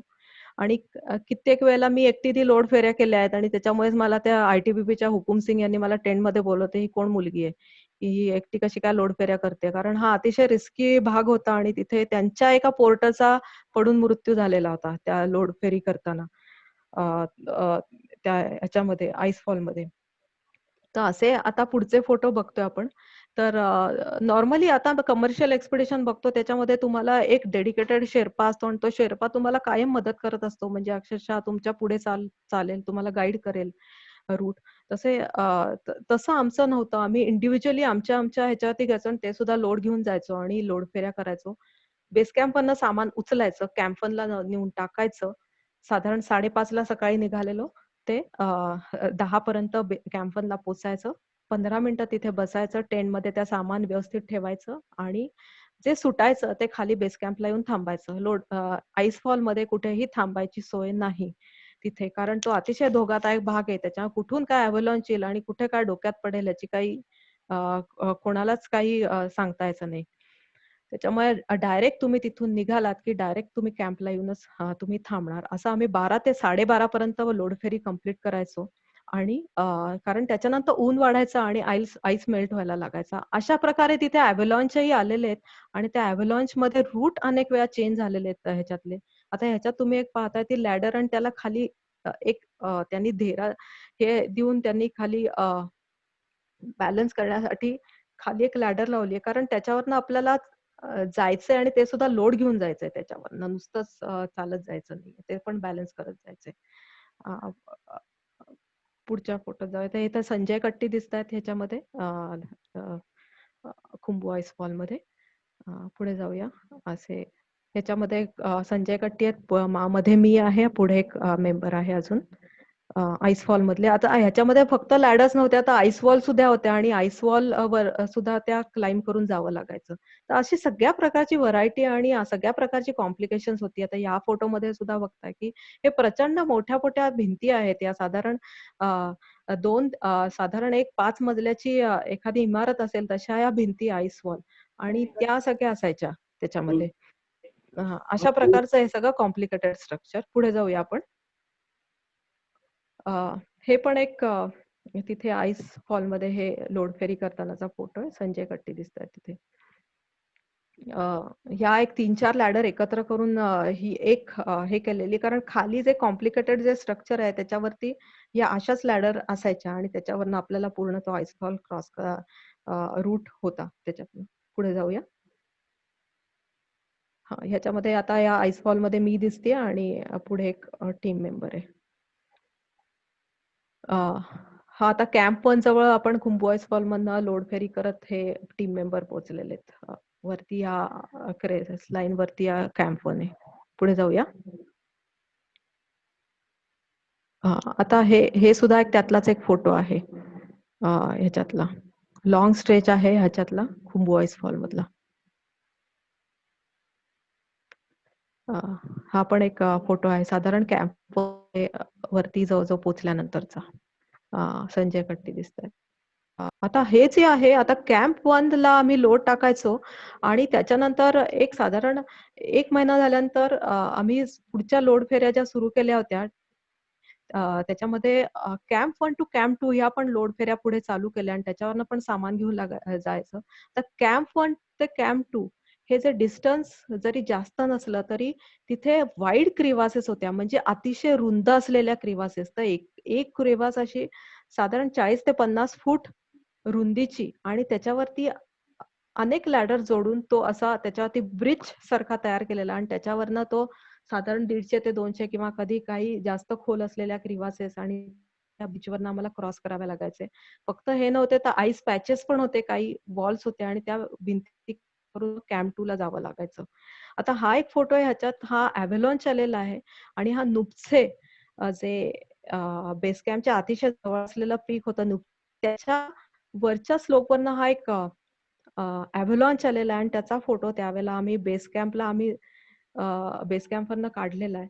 तर अव्हलांच जेव्हा यायचं तेव्हा आपण फक्त टेंट मधून त्याच्याकडे बघत बसायचं आणि दुसरं काही करू शकायचं आणि फक्त देवाची प्रार्थना करायची की की आम्ही सुखरूप राहू देत. तसंच हा एक खुंबू आईस फॉल मध्ये त्यावेळेला आला होता एक अव्हलांच, प्रचंड मोठा होता आणि अव्हलांच म्हणजे पूर्ण बर्फाचा धुराळा खाली गडगडत येतो आणि भूकंप आणि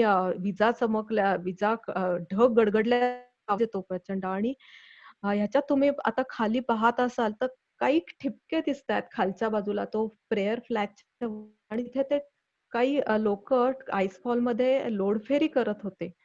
तर आणि आम्ही फक्त हेच देवाची प्रार्थना करत होतो की हे लोक वाचू देत. त्याचे पण टीम मेंबर होते, काही दुसऱ्या टीमचे लोक होते आणि हा असा प्रचंड धुराळा बर्फाचा घेऊन हा गडगडत सगळा हा आईस फॉल जवळजवळ 1/3 आईस फॉल ह्या ह्यांनी अव्हलांचने व्यापला होता आणि त्याच्यात त्या भागात असलेल्या सगळ्या लॅडर्स, सगळे रोप फिक्स केलेले, हे सगळं काही गाडलेलं गेलं होतं आणि त्याच्यानंतर हा परत रूट फिक्स करावा लागला होता. त्याच्यामुळे आईसफॉल मेंटेनन्सचं महत्व काय असतं हे हे ह्याच्यावरनं समजू शकेल आणि म्हणजे त्याच्यावरती त्या मेंटेनन्स वरती सगळ्यांचे जीव हे अवलंबून असतात. इथे एक तुम्हाला डाव्या हाताला पिलर दिसतोय, त्या पिलरला मागच्या बाजूला एक टेंट अडकला होता, जे वरच्या बाजूला जे काही सोडून दिलेले किंवा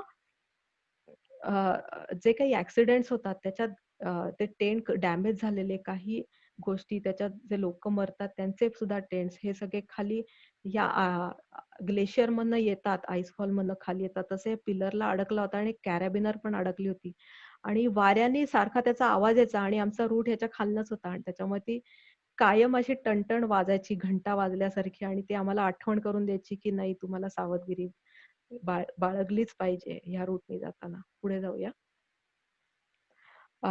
आता हे हा जो फोटो आहे याच्यामध्ये जी ऍडव्हान्स टीम आहे ती आता कॅम्प 1 ऑक्युपाय करण्यासाठी चाललेली आहे. त्याच्यामुळे त्याच्यात हे त्यांचं स्वतःचं सगळं पर्सनल गिअर आणि हे त्यांच्या पाठीवर दिसते आणि ते आता कॅम्प 1 ला चाललेले आहेत, कॅम्प 1 ऑक्युपाय करण्यासाठी.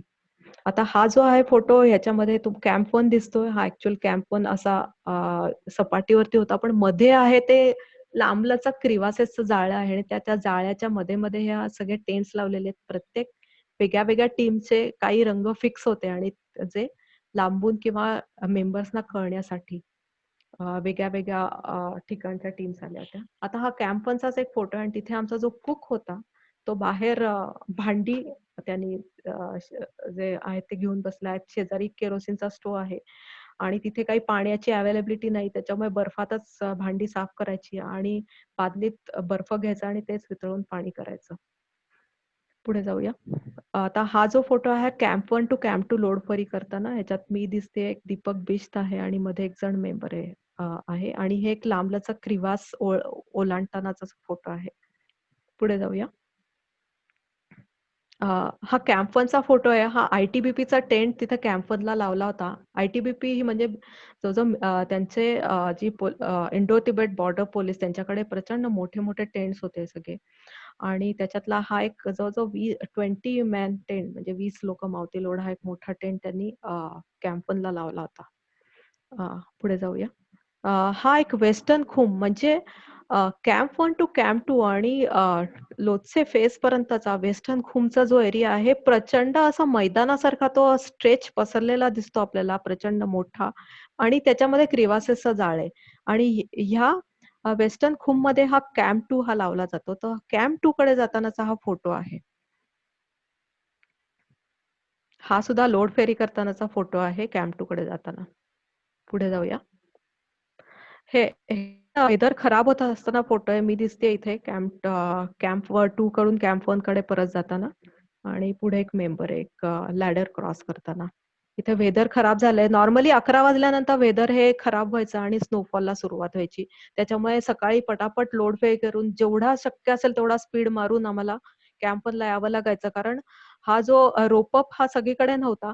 मध्ये जे स्ट्रेचेस होते, जिथे क्रिवासेस होत्या, तिथे फक्त फ्लॅग्स त्यांनी लावलेले होते आणि ते फ्लॅग्स जर बर्फाखाली गाडले गेले तर आम्हाला रूटचा पत्ताच सुद्धा लागायचा नाही, किंवा ते जे ह्याचे शूजचे मार्क्स असायचे ते पण सगळे पुसले जायचे. त्याच्यामुळे ही सगळी गडबड असायची की सकाळी 11 वाजायच्या आत आम्हाला कॅम्प 2 वरून कॅम्प 1 मध्ये टेंट मध्ये हे पोचलंच पाहिजे.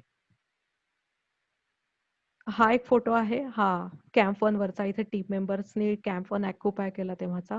मागे जे दिसतंय तुम्हाला प्युमोरी शिखर दिसतंय, अतिशय सुंदर दिसतं हे प्युमोरी. पुढे जाऊया. हा पण एक लोड फेरीच्या वेळेचा. आता हे जे मध्ये दिसतंय हा वेस्टर्न खूम एरिया आहे. कॅम्प 1 कडून कॅम्प 2 कडे चाललेलो आहे आणि मध्ये जे दिसतंय आडवं हे क्रिवासेसचं जाळं आहे तिथे, हे आहे. आणि मागच्या बाजूला दिसतोय तो लोत्से फेस दिसतोय, डाव्या हाताला वरती जाणारा समोरच्या बाजूला, आणि डाव्या हाताला आहे ती एव्हरेस्ट चा जो जी वॉल आहे एव्हरेस्टची, ती वॉल ही डाव्या हाताची आहे, जी पीकच्या टोकापर्यंत जाते ती. पुढे जाऊया. हा कॅम्प 2 आहे आणि कॅम्प 2 ला कॅम्प 2 चा फोटो आहे. कॅम्प 2 एस्टॅब्लिश केलेला. हे वेगळ्या-वेगळ्या टेंट्स आहेत, वेगळ्या-वेगळ्या टीमचे टेंट्स आहेत हे. त्याच्यामध्ये पांढरे टेंट्स हे आय-टी-बी-पी या टीमचे होते. काही रंगीत टेंट दिसतायत डाव्या हाताला, ते आमच्या टीमचे होते. असा हा कॅम्प 2 हा म्हणजे अक्षरशः एव्हरेस्टच्या पायथ्याशी असा 22,000 फुटावरचा हा कॅम्प आहे. स्नोफॉल झालेला होता. हा ॲक्चुअली मोरेन आहे तिथे. अ, खाली त्या मोरेनवरती लावलेला कॅम्प आहे हा. आणि स्नोफॉल झाल्यामुळे पूर्ण सगळं पॅक आहे त्यावेळेला. तर ह्याच्या पुढचा जो एव्हरेस्टचा जो वृत्तांत आहे संजय कट्टी आपल्याला सांगतील.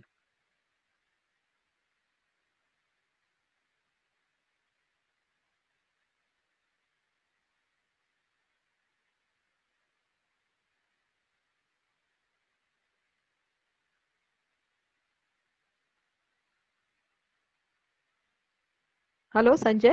हा हॅलो, येत आहे? हा ऐकू येतंय. हा, आता थोडक्यात मी तुम्हाला पुढचा रूट आणि पुढची ऍक्टिव्हिटी सांगतो. की बऱ्याच लोड फेरीज झालेल्या होत्या. कॅम्प 1 एस्टॅब्लिश झालं होतं. कॅम्प 1 फुल्ली लोडेड होतं. कॅम्प 2 ला परत बरंच लोड आलेलं होतं. कॅम्प 2 वर कॅम्प 3 ला पण सुद्धा लोड फेरी झाल्या होत्या. असं असताना त्यावेळेला साधारण 28 तारखेला 5 जणांची टीम एका पीक एटीएम साठी जाण्याचा प्लॅन केला. 28 तारखेवर 30 तारखेला ते कॅम्प 2 ला आले. कॅम्प 2 ला पुढे कॅम्प 2 ला रात्री राहून कॅम्प 3 ला गेले 30 तारखेला. आणि त्याच्यानंतर 29 ला तिथे आले आणि 30 ला कॅम्प 2 ला गेले, कॅम्प 3 ला गेले सॉरी. कॅम्प 3 वरनं पुढे हा, इथे कॅम्प 3 आहे ऍक्च्युली. आणि हा येलो बँड आहे इथला.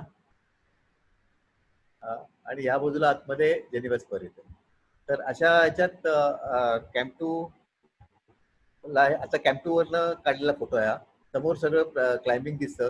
हा सगळा पूर्ण वॉल आहे, ही आईस वॉल आहे आणि त्यामुळे पूर्ण टेक्निकल आहे आणि तिथे रोप फिक्स केल्याशिवाय जाऊ शकत नाही. आणि इथे सगळ्यात पूर्ण क्रॅम्पॉन हे केलेलं आहे. त्यानंतर हा माझा याच्यात कॅम्प 2 वरचा फोटो आहे. त्यानंतर कॅम्प 2 वरनं कॅम्प 3 ला लोक जी टीम होती म्हणजे मोहनभाई, डीटी, रेमंड, नंतर अनित आणि सांगी असे 5 जणांची टीम पुढे गेली. मी कॅम्प 2 ला होतो.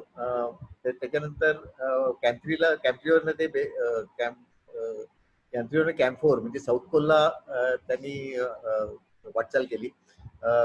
हवामान तुम्ही बघताय की खूप खराब होतं. खराब आणि इतकं खराब होतं की wind speed was around 125 kilometre per hour.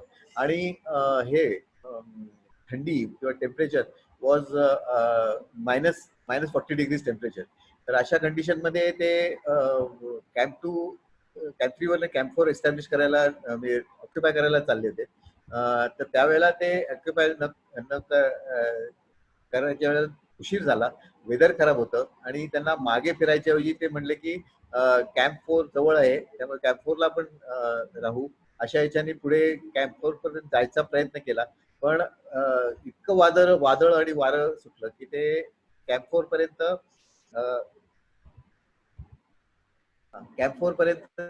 पोहोचूच शकले नाही. आणि त्यांना रात्रभर रेमंड जेकब आणि डीटी कुलकर्णी यांना रात्रभर तिथे काढायला लागलं. आणि त्याच्यानंतर रात्रभर काढल्यावर they were frozen to death at that time. Hardly 20-25 फुटावर ते टेंट होता, पण ते पोहोचू शकले नाही. साधारण डीटी मागे होता, साधारण 100 फुटावर टेंट होता त्यांच्या. तर अशा कंडिशन मध्ये त्यांना ते कुठे विथस्टँड वेदर कंडिशन्स आणि त्याच्याने ते दोघेही तिथे गेले. दुसऱ्या दिवशी जेव्हा पण तोपर्यंत सांगे आणि अनित हे दोघेही कॅम्पवर पोहोचले होते. त्यांना काही कल्पना नव्हती की काय केलं त्यांनी. मोहनबाई मागे होते.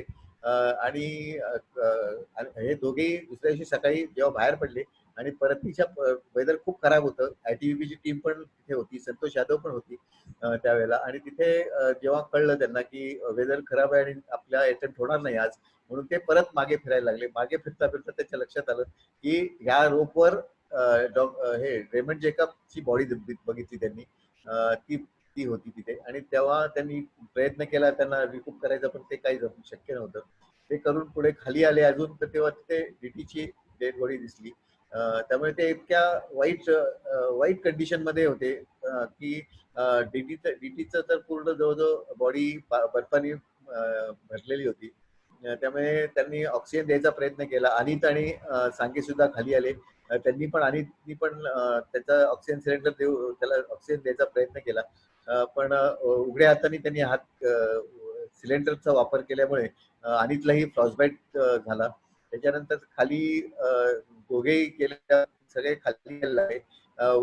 संतोष यादवनी मेसेज दिला हुकुम सिंगना, म्हणजे आम्ही कॅम्प 2 ला होतो तेव्हा, आणि आम्ही कॅम्प 3 ला पुढच्या दिवशी मागे वरती येणार होतो. असं लक्षात आलं की त्यांनी मेसेज दिल्यामुळे आम्हाला परत हुकुम सिंगांनी बोलवून त्यांनी सांगितलं की असं असं झालेलं आहे आणि दोघं आपले मेंबर्स गमावलेत म्हणून. फार फार फार दुःख झालं, खूप वाईट वाटलं. अत्यंत म्हणजे हातपाय गळाल्याचं स्वरूप आलं होतं. खूपच हे झालं, पण तरी देखील आम्हाला काळजी होती. तिसरा जो मेंबर होता तो मोहनबाईंचा. मी आणि आणखी तिघ पोर्टर्स आम्ही सगळे वरती जायला लागलो. अर्ध्या वाटेवर गेल्यावर आम्हाला मोहनबाई दिसले. ते खाली यायचा प्रयत्न करत होते. त्यांच्यासाठी आम्ही पाणी आणि सॉफ्ट ड्रिंक इलेक्ट्रॉल जे आहे ना ते घेऊन गेलो होतो. त्यांना पाजलं आणि ते नंतर मग त्यांना सुखरूप खाली आणलं. अशा प्रकारे ही घटना घडली. अत्यंत वाईट परिस्थितीत होती. लोकांचा मूड गेला, सगळे खाली उतरले. पण आम्हाला, मी कॅम्प 2 वरच होतो, कारण काय की मला पुढचं म्हणजे त्यांची बॉडी जी आहे ती डिस्पोज ऑफ करणे किंवा अंत्यसंस्कार करण्याचं काम माझ्याकडे दिलं होतं. आणि मग त्यामुळे मी आणि 2-3 शेर्पा असे मिळून ते वरती जाऊन त्याला हे करण्याचा प्रयत्न केला. त्यांना नंतर मी मधूनच मागे आलो, तर माझी तब्येत बिघडायला लागली होती. आणि त्याच्यानंतरचा एक जो अटेम्प्ट होता तो होता अनवर मुदारिस आणि दीपक बिश्त या दोघांचा अटेम्प्ट होता.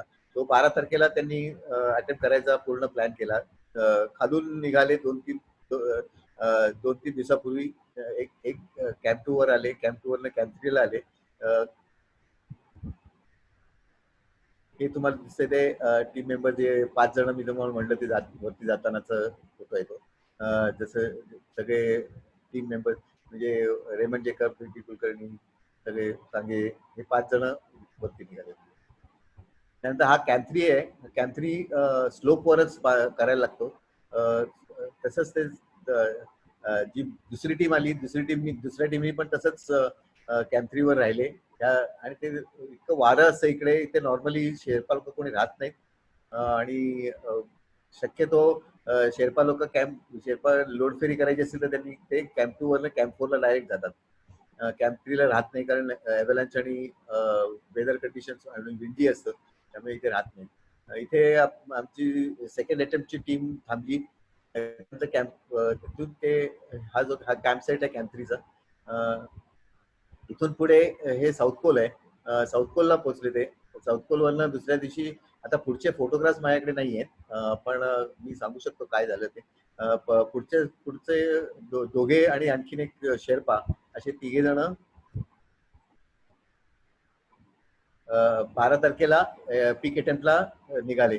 12 तारखेला पीक अटेम्प्टला निघाल्यावर दर तासाला त्यांचा मेसेज यायचा किंवा वॉकी टॉकीवर बोलणं व्हायचं. हे सगळं ठीक आहे असंच व्हायचं. 8,750 फूट उंचीवर असताना, म्हणजे हेलरी सेटच्या तिथे त्यांना अनवरच्या ऑक्सिजन सिलेंडरमध्ये प्रॉब्लेम जाणीव झाली. एका रशियन टीमच्या मेंबरनी खाली मेसेज दिला की असं असं झालेलं आहे, तर त्यांना डिसिजन पाहिजे म्हणून. तर आमचं जे ऍक्टिंग लीडर होते पुरी, स्क्वॉड लीडर पुरी, त्यांनी आमच्याबरोबर डिस्कस करून ठरवलं त्यांनी की कुठल्याही परिस्थितीत पीक नाही झालं तरी चालेल, पण जीव जाता कामा नये. आणि म्हणून त्यांना सांगितलं की तुम्ही कुठल्याही परिस्थितीत जरी 100 मीटर राहिलं असलं तरी तुम्ही परत मागे फिरा म्हणून. आणि तशा परिस्थितीत दीपक बिस्त हा फिट होता आणि तो जाऊ शकला असता, पण तरी देखील त्यांनी एक संघभावना ही दाखवून तो अनवरला परत, कारण त्याला श्वासोश्वास घ्यायला त्रास व्हायला लागला होता, कारण ऑक्सिजन सिलेंडरचा जे इनहेलिंग करायला त्याला त्रास होत होता आणि त्यामुळे मग ते खाली आले. सेकंड अटेम्प्ट पण अनसक्सेसफुल झालं. परत आलो 100 मीटर शॉर्ट आणि नंतर मग खाली सगळे जमलो आम्ही आणि सगळं कॅम्प वाइंड अप करायला लागलो. कॅम्प वाइंड अप करून मग सगळ्या टीमची एकत्र हे करून आम्ही बेस कॅम्पला रवाना झालो. जरी आमची ही एक्सपिडिशन अनसक्सेसफुल झालेली असेल तरी इथपर्यंत आम्ही पोहोचलेलो होतो. 1953 जेव्हा पहिलं एव्हरेस्टचा अटेम्प्ट झाला, पहिलं सक्सेसफुल अटेम्प्ट झाला, त्याच्यानंतर ज्या एक्सपिडिशन झाल्या त्या सगळ्या मिलिटरीच्या होत्या. कुठल्याही सिव्हिलियन टीमनी इथे जायचं डेअरिंगही केलं नव्हतं. म्हणजे हा मनात विचारांना हाच वेडेपणा असं सगळ्यांना वाटायचं. हा आमच्या टीमनी विचार केला. अतिशय कठीण परिस्थितीत कमीत कमी पैशात आम्ही इथपर्यंत आलो. नशिबाने साथ दिली नाही, पण आमच्या नंतरच्या टीमसाठी हा एक मार्ग मोकळा झाला होता की सिव्हिलियन टीमनी मनात आणलं तर ते एव्हरेस्ट करू शकतात. आणि त्याचं दृश्य स्वरूप आपल्याला 1998 साली ज्यावेळेस आपला पुण्यातलाच गिर्यारोहक चढला चव्हाण, त्यावेळेस लक्षात आलं की अरे हे नाही, सिव्हिलियन करू शकतात.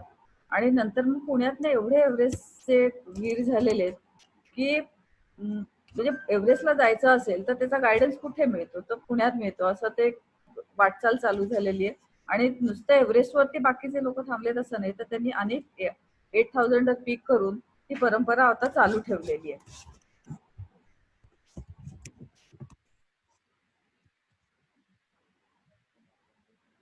अशा तऱ्हेने हा स्लाइड शो झालाय. काही प्रश्न असतील कोणाचे तर नक्कीच. हॅलो, आता आपल्याकडे 10 मिनिटं आहेत. कट्टी सर, हा बोला. तुमचं आणि तुमच्या सगळ्या टीमचं अभिनंदन.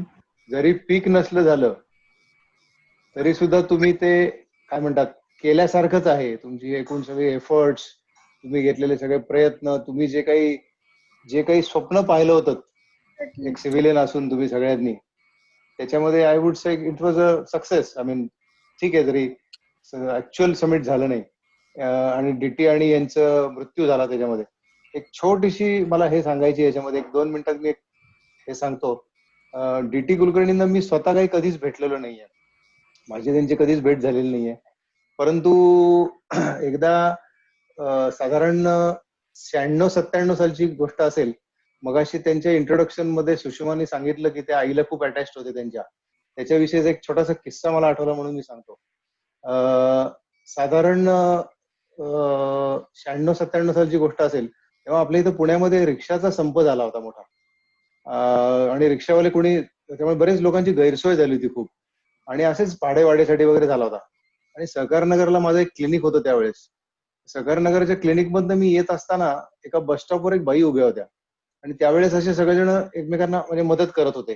सगळ्या जे कोणी हे होते त्यांना पॅसेंजर कोणी उभे आहेत त्या बाई दिसल्या मला, म्हणून मी त्यांना विचारलं की तुम्हाला कुठे जायचंय, तर त्या म्हणलं मला टिळक रोडला जायचंय.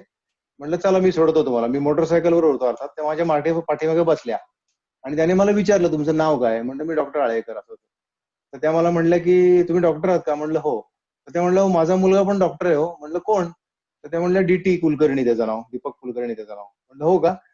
तर त्या मला म्हणल्या की तुम्ही ओळखता का त्याला, म्हणलं नाही हो मी काय ओळखत नाही त्याला. नाही हो म्हणे, तो तिकडं हिमालयामध्ये गेलाय एव्हरेस्टच्या एक्सपिडिशनला आणि तो अजून आला नाही हो म्हणे, अजून त्याचं अजून काही खबरबात नाहीये म्हणे, काय झालंय त्याचं आम्हाला अजून कळलेलं नाहीये. म्हणजे तुम्ही लक्षात घ्या 4 वर्षानंतर, जवळजवळ 4 काय जास्तीच वर्षानंतर, 92 सालची ही तुमची एक्सपिडिशन होती, त्याच्यामध्ये डीटींचा मृत्यू झाला. आणि जवळजवळ 96-97 सालच्या तेव्हा मला त्याची आई भेटली होती आणि त्यांना म्हणजे कदाचित सांगितलेलं नव्हतं हे, अर्थात कदाचित त्या अजूनही शी वॉज होपफुल की माझा मुलगा अजून परत येईल. तर मला म्हणजे तसं त्याचा संदर्भ हे होता. मी कधी भेटलो नव्हतो डी टी कुलकर्णींना अनफॉर्च्युनेटली. तर ती एक आठवण फक्त सांगायची होती म्हणून सांगितली. त्याची आई कशी भेटली होती मला आणि त्या माऊलीची बिचारीची अजून आशा होती की आपला मुलगा अजूनही परत येणार आहे. थँक्यू. खरे खरे खूपच त्याची आई अटॅच, म्हणजे तोही अटॅच होता होय. आणि त्याची आई पण खूप अटॅच होती. एक कॉमेंट आली होती की असं कसं एवढ्या हाय अल्टिट्यूड मध्ये कसे तुम्ही एवढे राहिलात, तर खरंच खूप छान. मला एक मुद्दाहून सांगायचं आहे की आमच्या एक्सपिडिशन मध्ये other than frostbite is an exposure, म्हणजे फ्रॉस्टबाईट इज नॉट फ्रॉस्टबाईट तुम्ही तुमच्या चुकीमुळे होतं, पण अदरवाईज कोणालाही कुठलाही हाय अल्टिट्यूड सिकनेस असा झाला नाही. एवढं कारण काय, तर आम्ही इतके एक्लेमटाईज होतो आणि आमचे डॉक्टर मंडळी, म्हणजे आमचे जे doctor D T Kulkarni, doctor माटे, असे बरेच जे आमच्या बरोबर असायचे, ते ओनली ऑलवेज इन्सिस्टेड ऑन acclimatization, आणि acclimatization is also one of the things. त्याच्यात मला महत्वाचं एक आणखीन एक सांगावंसं वाटतं की मोहनभाई पटेल यांनी एक म्हणजे त्यांना जीवदान मिळाल्याचं नक्कीच हे आहे. कारण त्यांनी काय केलं, जेव्हा डी टी कुलकर्णी आणि ते त्यांना म्हणले की मला मी काही येऊ शकणार नाही साऊथ पोलला, मी परत चाललोय, आणि तुम्हाला सांगतो की रात्रभर त्यांनी साधारण 25,000 फूट उंचीवर लोटसेफेसच्या इथे ते रात्रभर त्यांनी रात्र काढली पूर्ण, आणि दुसऱ्या दिवशी सकाळी ते तिथून तसेच डिहायड्रेटेड कंडिशन मध्ये होते. त्यांना त्रास होत होता, त्यांना पाणी अवेलेबल नव्हतं, त्यांच्याकडे होतं पाणी ते सगळं संपलेलं होतं. अशा कंडिशन मध्ये ते खाली येत होते. पण मला खूप त्यांचं कौतुक वाटतं की ते कुठल्याही हाय अल्टिट्यूड सिकनेस त्यांना नाही, त्यांना कुठल्याही प्रकारचं फ्रॉस्टबाईट नाही. हे म्हणजे अगदी का झालं, कसं झालं, हे चमत्कार आमच्यासाठी आहे की ह्या हाईटवर, एवढ्या हाईटवर, एवढं असताना सुद्धा असं होणं हे अगदी म्हणजे माझ्या दृष्टीने खरंच चमत्कार आहे.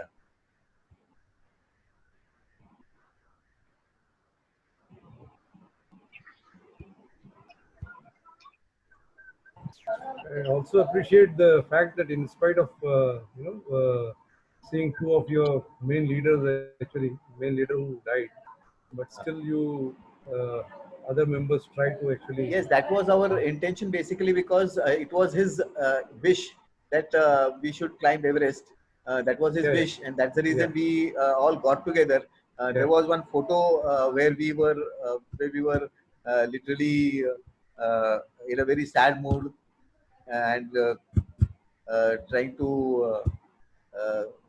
recoup ourselves. And finally, everyone said that only because of DT we'll do it, and we will try and go and summit the peak. So that was I think amidst all the gloom, I could see that there is a lot more positives in this entire expedition. I could see. I think others will also agree with this. A lot more learning and a lot more positives were there in this entire journey to this one, Everest. And I mean, to all of you, I mean, congratulations that you have attempted. I don't believe that it's not the peak alone. Actually, it's an entire expedition, the entire journey, meticulously planning so much in those days. I don't know now it is. Now I always call that it's all a 5-star trek for all of us. But I think it's indeed a great attempt, and all the best. Thank you, Thank you. Narayan. Thank you.